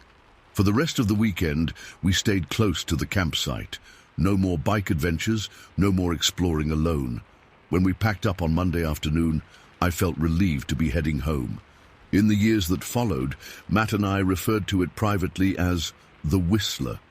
We tried researching Bigfoot sightings in northern Minnesota, finding scattered reports dating back decades of a large, hairy creature that mimicked sounds to lure people deeper into the woods. Some accounts even mentioned the distinctive yoo-hoo whistle. I rarely shared the story with others. In middle school, I made the mistake of telling my best friend, who promptly told everyone in our class. The teasing lasted for weeks. Bigfoot became my unwanted nickname until summer break finally ended it. By high school, Matt had revised his memory, deciding we must have seen a bear or a man in hunting gear. It was easier than holding on to something that made no logical sense, something that earned him nothing but ridicule when mentioned. But I remember what I saw.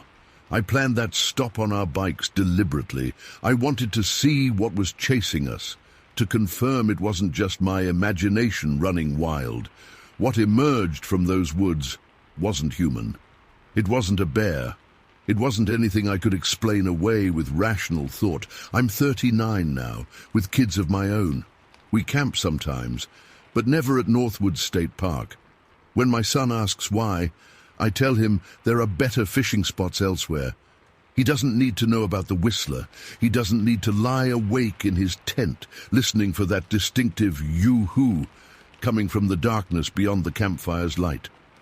But sometimes, when I'm alone in the woods behind our house, splitting firewood or clearing brush, I catch myself listening, straining to hear if something might whistle back. Oh, how wild star. Story 13. I wiped sweat from my brow as Derek's truck bounced along the potholed road leading into the North Cascades. It was July 2nd, 2017, and the temperature had already climbed to 75 degrees by 9 a.m. Derek gripped the steering wheel tightly, navigating the twists and turns while Roger sat in the passenger seat, studying a worn trail map. "Should be coming up on the left," Roger said, his finger tracing a faded line. "About 2 miles past Concrete." I'd been working at Mount Vernon Fitness for almost a year, where Derek was my trainer, and Roger a regular member who'd struck up a friendship with us both.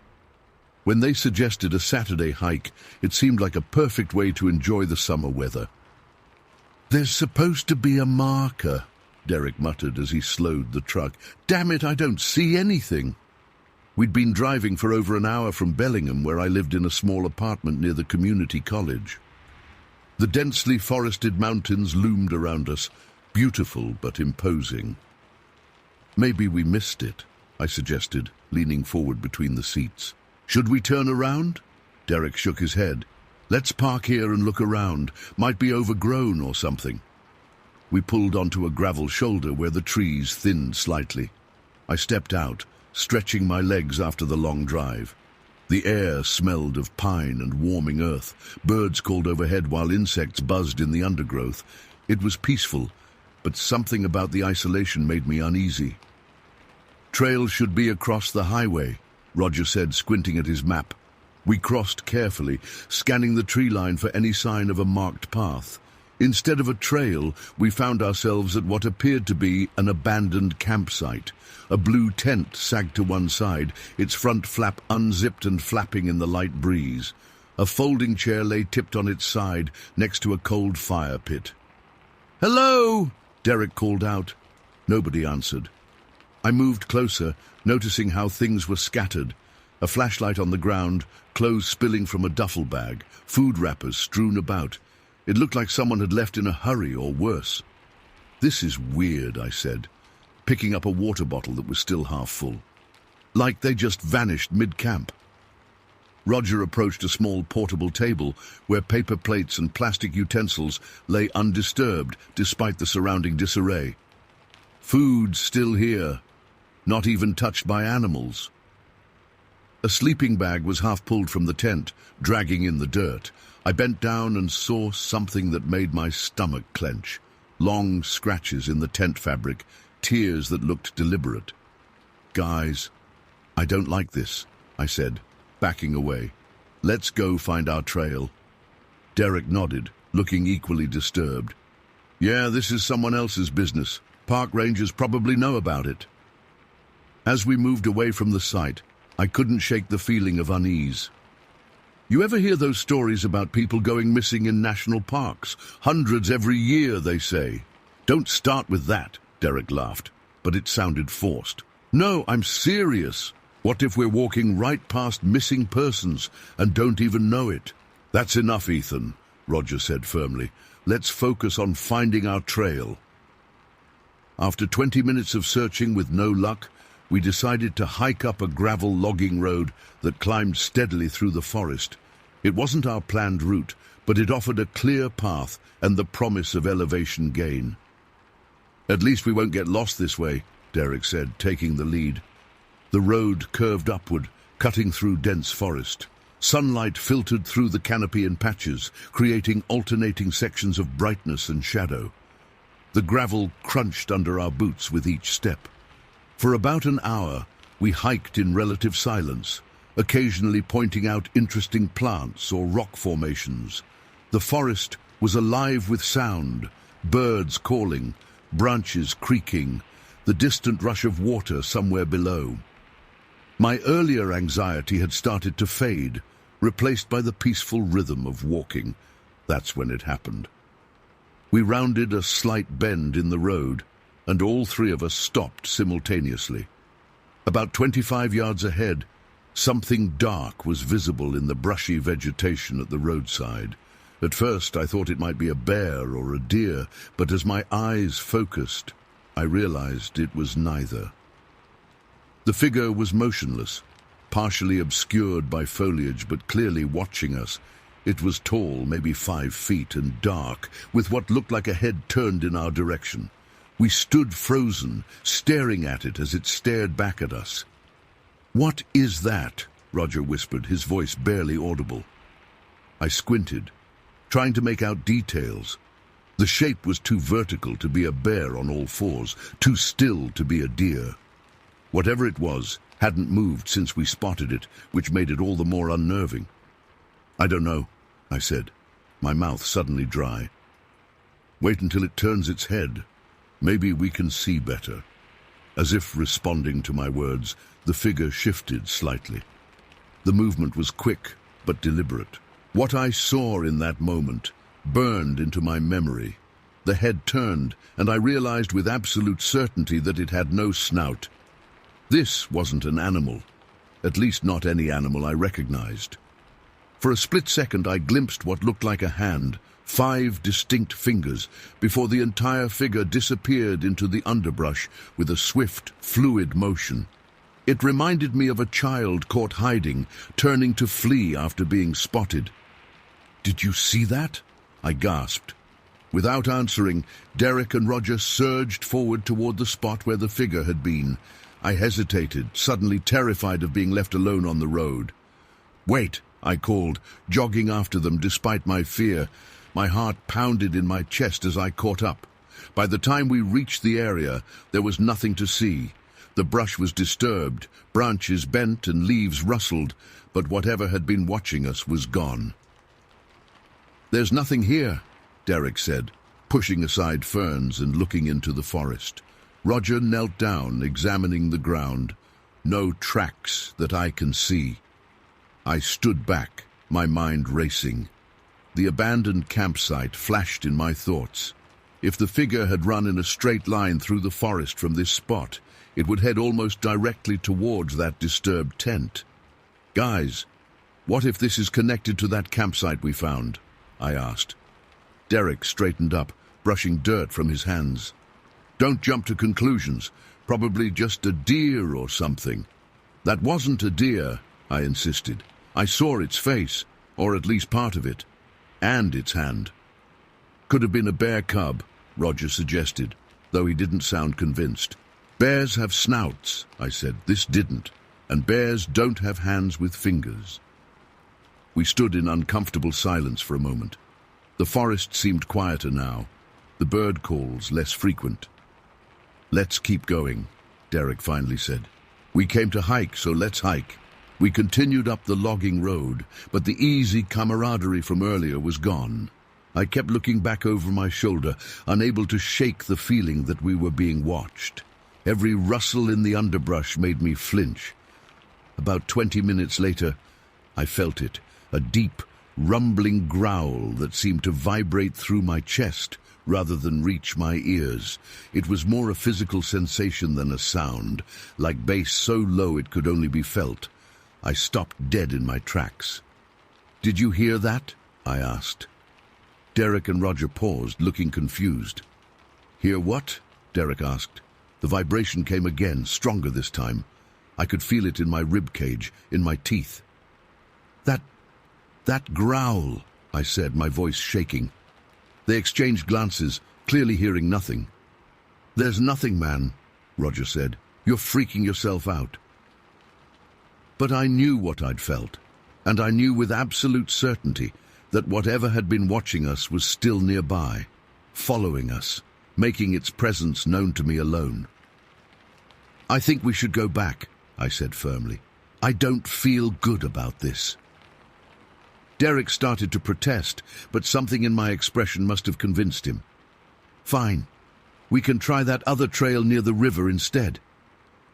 The walk back down the logging road was tense and silent. I positioned myself between Derek and Roger, constantly scanning the forest on both sides.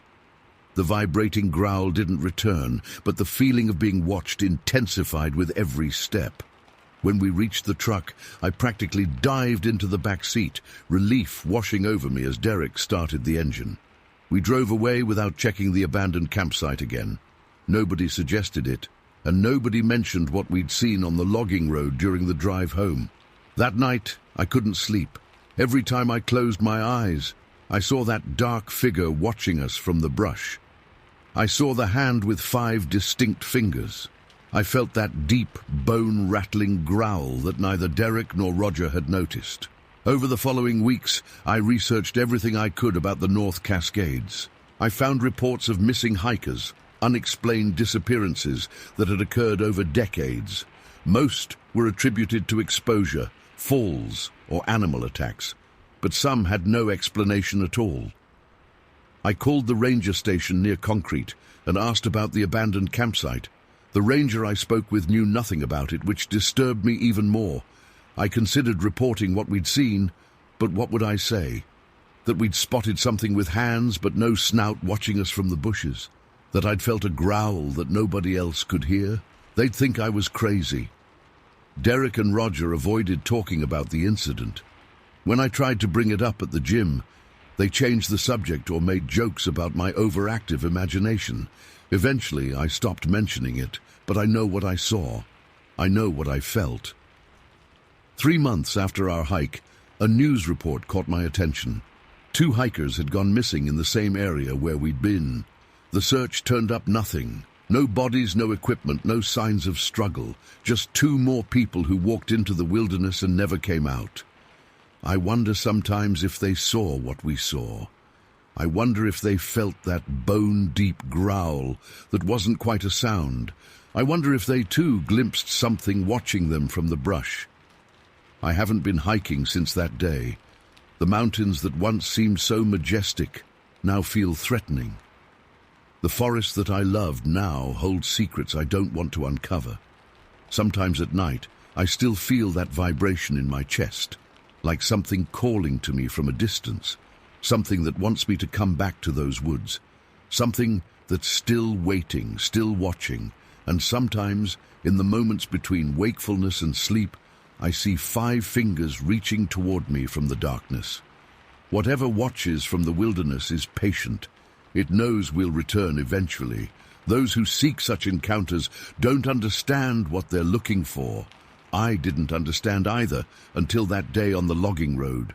Now I understand too well, and that understanding keeps me awake at night, staring at my locked windows, listening for a growl I feel rather than hear, waiting for a hand with 5 fingers to emerge from the shadows.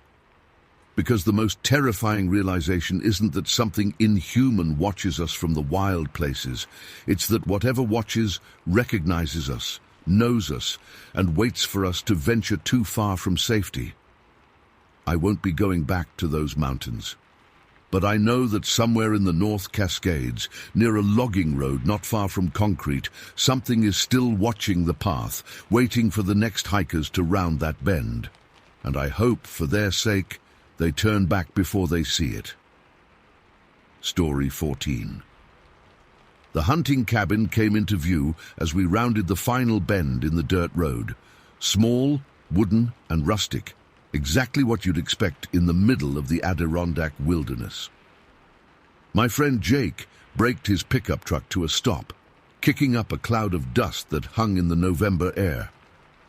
"Here we are, boys," he announced, killing the engine. "Uncle Bill's cabin. No one's been up here in about a year, so it might be a bit musty." I grabbed my backpack from the truck bed while Dwayne and Tyler collected the coolers. We'd been planning this trip for months. 4 days of hiking, drinking beer, and escaping the constant noise of New York City. As an electrical engineer, I spent most of my days staring at screens and circuit boards. Despite growing up camping and hiking across the Northeast, I hadn't been able to get away much lately. The cabin sat on a natural shelf midway up the mountain, with steep, heavily wooded slopes, dropping away on both sides. Behind it stretched hundreds of thousands of acres of untouched wilderness. The silence hit me immediately. No traffic, no sirens, no neighbors, just the whisper of wind through pine trees. "Let's get the fire going," Jake suggested after we'd unpacked. "It's gonna get cold tonight." We spent the afternoon gathering firewood and settling in. The cabin was basic. 2 rooms with bunk beds, a small kitchen area, and an outhouse about 30 yards back. A stone fire pit sat in the cleared area out front. By nightfall, we had a good blaze going, and we sat around it drinking beers and swapping stories. "You hear that?" Tyler suddenly asked around midnight. He tilted his head, listening intently. I paused, beer halfway to my mouth. At first I heard nothing beyond the crackling fire and the occasional distant hoot of an owl. Then I caught it. Rustling movement in the trees beyond our clearing, something circling around us. "Probably just a deer," Dwayne said, but I noticed he sat up straighter. The rustling continued, methodically moving around the perimeter of our campsite. Whatever it wasn't passing through. It was circling us. "Too deliberate for a deer," I said quietly. "Bears are still active this time of year." Jake grabbed the flashlight from beside his chair and stood up. "Let's check it out." "You sure that's smart?" Tyler asked. "Better than sitting here wondering," Jake replied, already walking toward the tree line. I grabbed another flashlight and followed him. The beam cut through the darkness, illuminating pine needles, fallen logs, and the trunks of towering trees. The rustling had stopped when we approached, but as we stood there scanning the woods, a low growl emerged from about 20 yards to our right. "Holy shit," Jake whispered. The growl came again, deeper this time. Then a rock about the size of a baseball came flying out of the darkness and landed with a thud just a few feet away from us. "What the fuck?" I hissed, swinging my flashlight toward the source, but saw nothing but trees. Another rock sailed past my head, missing by inches. Jake grabbed a stick and hurled it into the woods. "Get out of here!" he shouted. We both picked up rocks and threw them toward the sounds. For several minutes it was like a bizarre exchange. Rocks coming from the darkness, us throwing them back along with shouts and noise. "It's probably just a black bear," I said, trying to sound confident. "They usually run if you make enough noise." Whatever it was eventually retreated deeper into the forest. The growling stopped, and so did the rock throwing. We stood listening for another 5 minutes before cautiously returning to the fire. "I don't like this," Tyler said when we told them what happened. "Bears don't usually throw rocks." "Maybe it was just knocking them loose going up the slope," Dwayne suggested, but he didn't sound convinced. We stayed up another hour, keeping the fire blazing and occasionally scanning the tree line with our flashlights, but the woods remained quiet. Eventually, we moved inside the cabin, locked the door, and tried to sleep. The next morning, in the clear light of day, our concerns seemed silly. We laughed about it over breakfast. "Probably just a raccoon we spooked," Jake said, flipping pancakes on the small propane stove. We planned to hike to the summit that day, about a 4-mile trek up increasingly steep terrain. The weather was perfect, crisp and clear with blue skies. We packed day packs with water, trail mix and sandwiches, and set off around 10 a.m. The trail started just behind the cabin, immediately climbing through dense forest. Within 20 minutes, we were all breathing hard as the path grew steeper. I was in the lead when I heard the first rock hit a tree trunk to my right. I stopped, causing Dwayne to bump into me. "You hear that?" Before he could answer, another rock clattered through the branches above us and struck the ground. "Someone throwing rocks?" Tyler asked, looking around. "There shouldn't be anyone else up here," Jake said. "This is all private property for miles." We listened. The forest had gone quiet.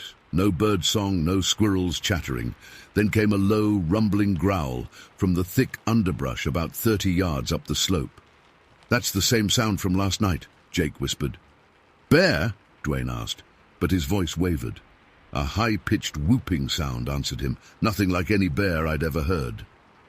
It started low, then rose in pitch before trailing off. The hair on my arms stood straight up. "Let's keep moving," I said, trying to keep my voice steady. "Stay together." We continued up the trail at a quicker pace. For the next 2 hours, the harassment continued. Rocks would come sailing from different directions. The growling and whooping followed us, always just out of sight in the thick forest. Whatever was tracking us moved parallel to the trail, keeping up with our pace easily. "We need to go back," Tyler finally said, voice tight with fear. "This isn't normal." None of us argued. We turned around and headed back down the trail toward the cabin. The creature, I had stopped thinking of it as just an animal, continued to follow us the entire way, but always staying hidden. As we neared the cabin clearing, the vocalizations stopped. We practically ran the last 100 yards, bursting into the open space around the cabin with relief. "What the hell was that?" Dwayne gasped, bending over with his hands on his knees. "No idea, but I've never heard of a bear acting like that," I said, scanning the tree line nervously. We went inside the cabin and locked the door. For about 30 minutes, everything was quiet. We convinced ourselves maybe whatever it was had moved on. Then the first rock hit the cabin roof with a loud thunk. "You gotta be kidding me," Jake muttered. More rocks followed, peppering the cabin from different angles. We moved away from the windows as several stones struck the glass, though none broke through. This continued for almost an hour, a steady barrage that made it impossible to relax or think clearly. Then we heard crashing from the direction of the small storage shed that sat about 20 yards from the main cabin. Wood splintered and metal clanged. "It's breaking into the shed," Jake said, peering through a window. "What's in there?" I asked. "Just tools, some fuel for the generator." Jake paced nervously. "My uncle keeps a .22 rifle here for protection. It's in the cabinet by the back door." Tyler went to the cabinet and pulled out the rifle. "It's loaded," he confirmed, checking the chamber. The banging and crashing from the shed continued for several more minutes, then stopped. The rock throwing at the cabin resumed intermittently. "Should we try to scare it off?" Dwayne asked. Jake nodded. "I'm not sitting here all night getting pelted with rocks." Tyler handed the rifle to Jake, who moved to the front door. "I'm just going to fire a warning shot. Don't anyone go outside." He cracked the door open, pointed the rifle skyward, and pulled the trigger. The sharp crack echoed across the clearing. Immediately, we heard crashing through the underbrush as whatever was out there retreated. The rest of the evening passed in tense silence. We kept the lights low, speaking in whispers, and taking turns watching out the windows. Nothing further happened, but none of us slept well. The next morning, I volunteered to check out the shed while the others made breakfast. The door had been torn off its hinges and tools were scattered everywhere. As I stepped inside to assess the damage, an overwhelming stench hit me, a putrid mix of rotting garbage, sweat, and something else I couldn't identify. It was so powerful I gagged and had to step back outside.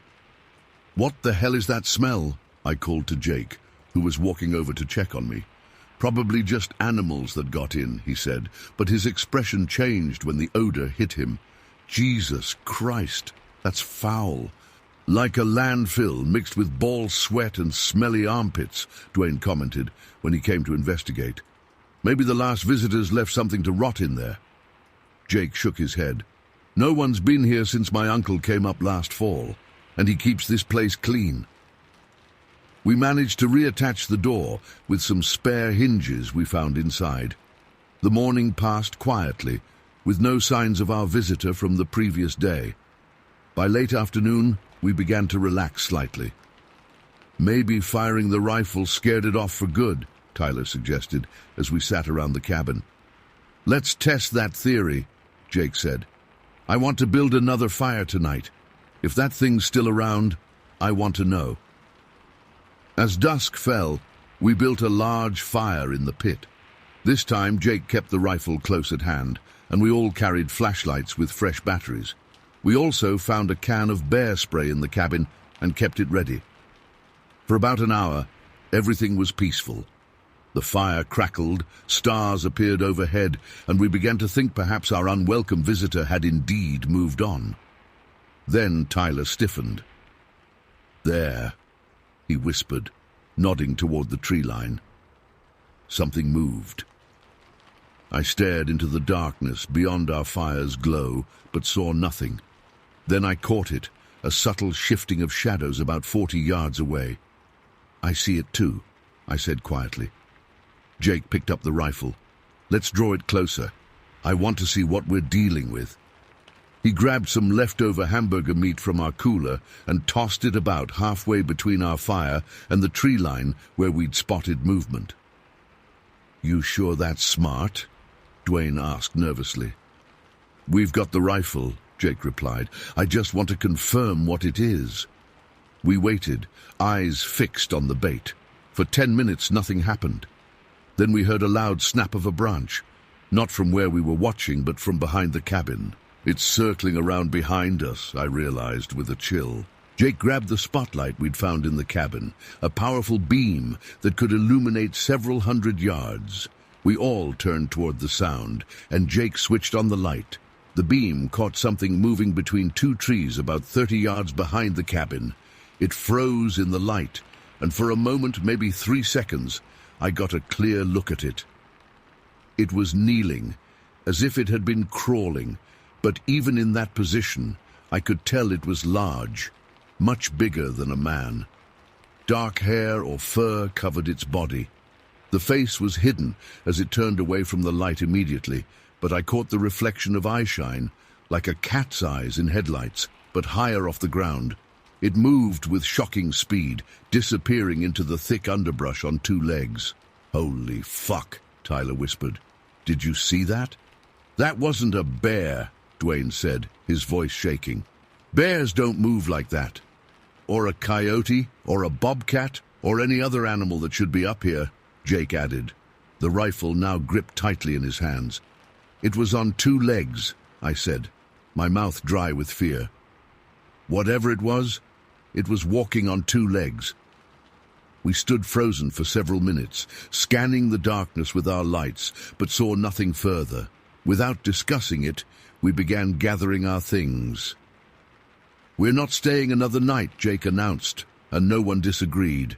We packed hurriedly, keeping the rifle and bear spray at the ready. Every few seconds, one of us would pause to listen or shine a light into the surrounding forest. The feeling of being watched was overwhelming. We loaded everything into Jake's truck in record time. He had trouble getting the engine started. It turned over several times before finally catching. Those moments, sitting in the dark cabin with just the truck's headlights illuminating the small clearing, were among the most terrifying of my life. As we pulled away, I looked back through the rear window. In the fading glow of our taillights, I thought I saw something move at the edge of the clearing, something large, standing upright. But in an instant, we rounded a bend in the road, and it was gone from view. We drove straight through to Albany, without stopping except for gas, checking into the first hotel we found near the highway. None of us mentioned what we'd seen for the rest of the trip, as if by silent agreement. For over 2 years, I tried to dismiss the experience. I told myself it was a bear, despite knowing bears don't typically throw rocks, make whooping sounds, or run on 2 legs. I rationalized that fear and darkness had distorted our perceptions. I almost convinced myself. Then, in early 2023, I happened to catch a television show about Bigfoot encounters. The descriptions matched our experience with disturbing accuracy. The rock throwing, the circling behavior, the stench, the vocalizations. All the memories came flooding back, and the fear with them. I haven't been back to the Adirondacks since that trip. Even fishing in nearby woods now makes me nervous in a way I never experienced before. I find myself constantly scanning the tree line, tensing at every snapped branch or rustling bush. I know what wildlife sounds like. I know what bears and coyotes and forest animals do. What circled our cabin for those 3 days wasn't any recognized animal. It was something else, something intelligent enough to stalk us, try to intimidate us, and retreat when confronted with a weapon. Whatever it was, it's still out there in those vast, unbroken forests. And it knows exactly what we look like. Story 15. My name is Lucas Thornton, and I never put much stock in monsters. Not until March 17th, 2006. I was 13 years old then, just a skinny kid from Pine Hollow with dirt under my fingernails and fishing on my mind. The memory sits in my head, clear as yesterday, though it's been 17 years now. It was a Friday, unseasonably warm for mid-March in our part of Tennessee. The school bus dropped me at the end of our long gravel driveway at 3:42 p.m. I remember checking my watch because I knew I had less than 3 hours of good daylight left, perfect for catching the smallmouth bass that would be active in the creek water warmed by the afternoon sun. I didn't even go inside the house, just dropped my backpack on the front porch, grabbed my tackle box and the 2 fishing rods I'd left leaning against the railing that morning. Mom was working the late shift at Mercy General, and Dad wouldn't be back from the lumber mill until after 6. My little sister was at a friend's house. I had the whole place to myself. The air smelled of pine sap and warming soil as I crossed our back field toward the woods. The grass reached my shins, still brown from winter, but showing hints of green at the base. My jeans swished against it with each step. 20 yards ahead stood the barbed wire fence that marked the edge of our property, though Dad never much cared if I went beyond it to fish. Nobody owned the woods, not really. That's what he always said. I ducked through the middle gap in the wire fence, stepping carefully to avoid catching my clothes. The trees stood about 50 yards ahead, a thick line of pines and oaks that marked the start of the deep woods. Behind them ran Copper Creek, my destination. I'd caught a 4-pound bass there last summer, and I was hoping to beat that record today. The sun felt good on my neck as I walked. Birds called from the tree line, chickadees and wrens mainly, with the occasional crow's harsh caw cutting through. I whistled back at them, an old habit that drove my sister crazy, but felt right out here. My rubber boots squelched in the occasional muddy patch. I'd made it about halfway across the field when I heard it. At first I thought nothing of it, just a rustling from the woods to my left, maybe 150 yards away. Probably a deer. We had plenty of whitetails in these parts, and they often moved through the underbrush this time of day. I kept walking, my fishing rods balanced on my shoulder. But the sound grew. Not just louder, different. Not the delicate steps of a deer picking its way through brush. This was heavy, purposeful. The sound of large branches snapping echoed across the field. Something big was moving through those woods, and moving fast. I stopped and turned toward the noise. The tree line in that direction was thick with undergrowth, blackberry bushes and young saplings that had sprung up after a small wildfire 3 summers back. The crashing sound intensified. Whatever it wasn't following a path. It was cutting straight through everything in its way. A sharp crack split the air, not a twig, but the sound of something substantial breaking. Then another. I recognized the sound from when Dad and I cleared fallen trees after storms. These were the sounds of substantial wood giving way, tree trunks several inches thick, snapping clean through. My grip tightened on the fishing rods. I couldn't move. Part of me wanted to run, but I just stood there watching the tree line. The crashing grew louder. Leaves and branches shook violently about 40 yards down from where I'd been heading. Then I saw it. First movement between the trees, a dark mass pushing through the undergrowth. Then it stepped into view at the edge of the woods, and everything I thought I knew about the world changed. It stood upright. That's what hit me first. Not on 4 legs, but 2. Tall, God, so tall, easily 7, maybe 8 feet high. Covered in dark brown hair, not fur exactly, but hair that hung in matted clumps across massive shoulders. The body was huge, with a barrel chest that tapered to a smaller waist, powerful legs planted firmly in the dirt. Arms hung at its sides, too long for a person's, with massive hands that could probably wrap entirely around my head. But it was the face that froze my blood. Not quite human, not quite animal. A pronounced brow ridge shadowed deep-set eyes. Its jaw jutted forward slightly, and its nose was wide and flat. And those eyes, dark, intelligent eyes, were looking directly at me. We stood there, 25 feet apart, locked in each other's gaze. I couldn't breathe. My chest felt like someone had cinched a belt around it and pulled tight. My heart pounded so hard I could feel each beat in my temples, each pulse darkening the edges of my vision. The creature didn't move. It just watched me, its massive chest rising and falling with heavy breaths. I saw steam coming from its nostrils in the cool air. It made no sound, showed no teeth, just stared.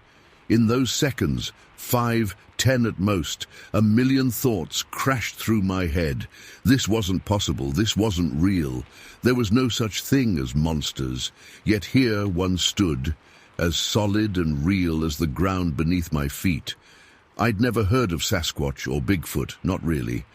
Sure, I'd seen jokes on TV or tabloid headlines at the grocery checkout, but they were like stories about aliens or the Loch Ness Monster. Things nobody actually believed. But what stood before me wasn't a story. It wasn't a man in a costume. It was a living, breathing creature that shouldn't exist, but did. Then it moved, just slightly, shifting its weight from one foot to the other. The simple motion broke the spell. My body unlocked and instinct took over. I ran. I didn't drop my fishing rods. I didn't scream. I just turned and ran faster than I'd ever run in my life, back toward the fence, back toward home. My breath came in ragged gasps. Each footfall sent shocks up my legs. I expected at any moment to hear it behind me, to feel massive hands grab me from behind. But there was nothing. No pursuit. No roar. Just the sound of my own frantic movement through the grass. I reached the fence and didn't bother with finding a gap. I threw my fishing rods over and then dove between the top 2 wires, feeling the barbs scrape against my jacket, but not caring. I rolled to my feet, grabbed my rods with shaking hands, and kept running until I reached our back porch. Only then did I turn and look back. The field was empty. The tree line stood silent. There was no sign of what I'd seen. If not for my heaving chest and trembling legs, I might have convinced myself I'd imagined it all. I went inside and locked the door behind me, then checked every window, every door in the house. I sat on the living room couch with all the lights on until my parents came home, the TV blaring to fill the silence. I didn't go into the backyard for 3 weeks. I never told my parents. What would I say? That I saw a monster in the woods? That Bigfoot was real and living behind our house? They'd think I was making it up for attention or had been watching too many late-night horror movies at my friend Billy's house. I did tell Billy, though, a month later, when I could finally talk about it without my voice shaking. We were in his basement playing video games when I just blurted it out. He stared at me for a long minute, then asked if I was serious. When he saw I was, he showed me websites and books about Bigfoot sightings. That's when I learned others had seen similar things, that there was a whole community of people who believed these creatures existed. Billy wanted to go looking for it. I refused. The thought of going back to those woods made my stomach twist into knots. Eventually, Billy accepted that I wasn't making it up, but also that I wasn't going to become some Bigfoot hunter. We agreed not to tell anyone else. Some things people just wouldn't understand. For years, that's how it stayed, my secret with only Billy knowing the truth. I eventually started fishing again, but never alone, and never at that particular spot on Copper Creek. I'd take different routes through the woods, always with a friend, always in daylight. I told myself I was being cautious about normal things, snakes maybe, or the black bear the game wardens had spotted 10 miles north. But I knew what I was really afraid of. I graduated high school, Went to community college for 2 years, then transferred to Tennessee State to finish my degree in environmental science. Through it all, the memory never faded. Some nights, I'd wake up sweating, those eyes still watching me in my dreams. When I was 26, I met Sarah. She moved to Pine Hollow to work as the new veterinarian assistant at the animal clinic.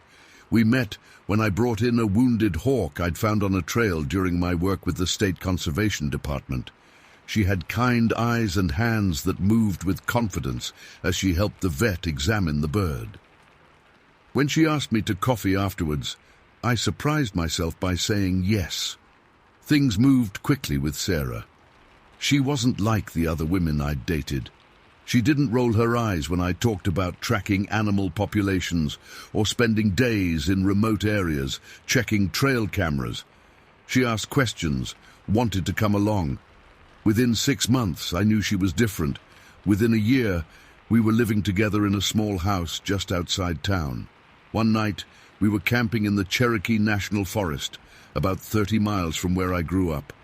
We sat by the fire, watching the flames dance while night sounds surrounded us. Crickets, the occasional hoot of an owl, the rustle of night creatures in the underbrush. Sarah mentioned a documentary she'd watched about people who claimed to have seen unexplained things in the woods. "Do you believe in any of that?" she asked, her face half illuminated by the firelight. "Bigfoot, mysterious creatures, that kind of thing?" My heart pounded against my ribs. In all our time together, I'd never told her. Never told anyone except Billy, who had moved to Colorado after college and rarely kept in touch. "Why do you ask?" I managed, poking at the fire with a stick. "Just curious. You spend more time in these woods than anyone I know. Thought maybe you'd have seen something strange at some point." I looked at her then, really looked at her. There was no judgment in her eyes, just genuine curiosity and something else, openness. She wasn't mocking the idea, she was genuinely asking, so I told her everything, the creature, the snapping trees, the eyes that looked into mine, the fear that had never completely gone away. Once I started, the words poured out, 17 years of holding this truth inside finally breaking free. When I finished, she didn't laugh, didn't call me crazy.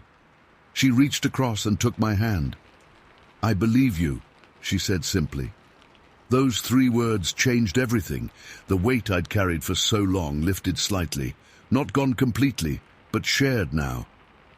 In the following months, I told her more details as I remembered them. She never pushed, never doubted, just listened. Sarah encouraged me to write it all down, not for publication or to convince anyone, but for myself, to make peace with it. So I did, filling a notebook with every detail I could recall about that March afternoon. That was 2 years ago. I'm 30 now, working full-time with the Wildlife Resources Agency. Sarah and I married last spring in a small ceremony by Copper Creek. Yes, that creek, but a different section, miles from where it happened. Taking back pieces of my life, one step at a time. I still don't talk about it much. Sarah knows, and Billy, and now Sarah's sister Maggie, who stayed with us last summer and somehow got me talking about it during a late-night thunderstorm that knocked out the power. 3 people in 17 years. I've never gone looking for it, never set up cameras or joined expedition groups, though I know they exist. Some nights I wonder if I should, if somehow finding proof would validate what I know happened.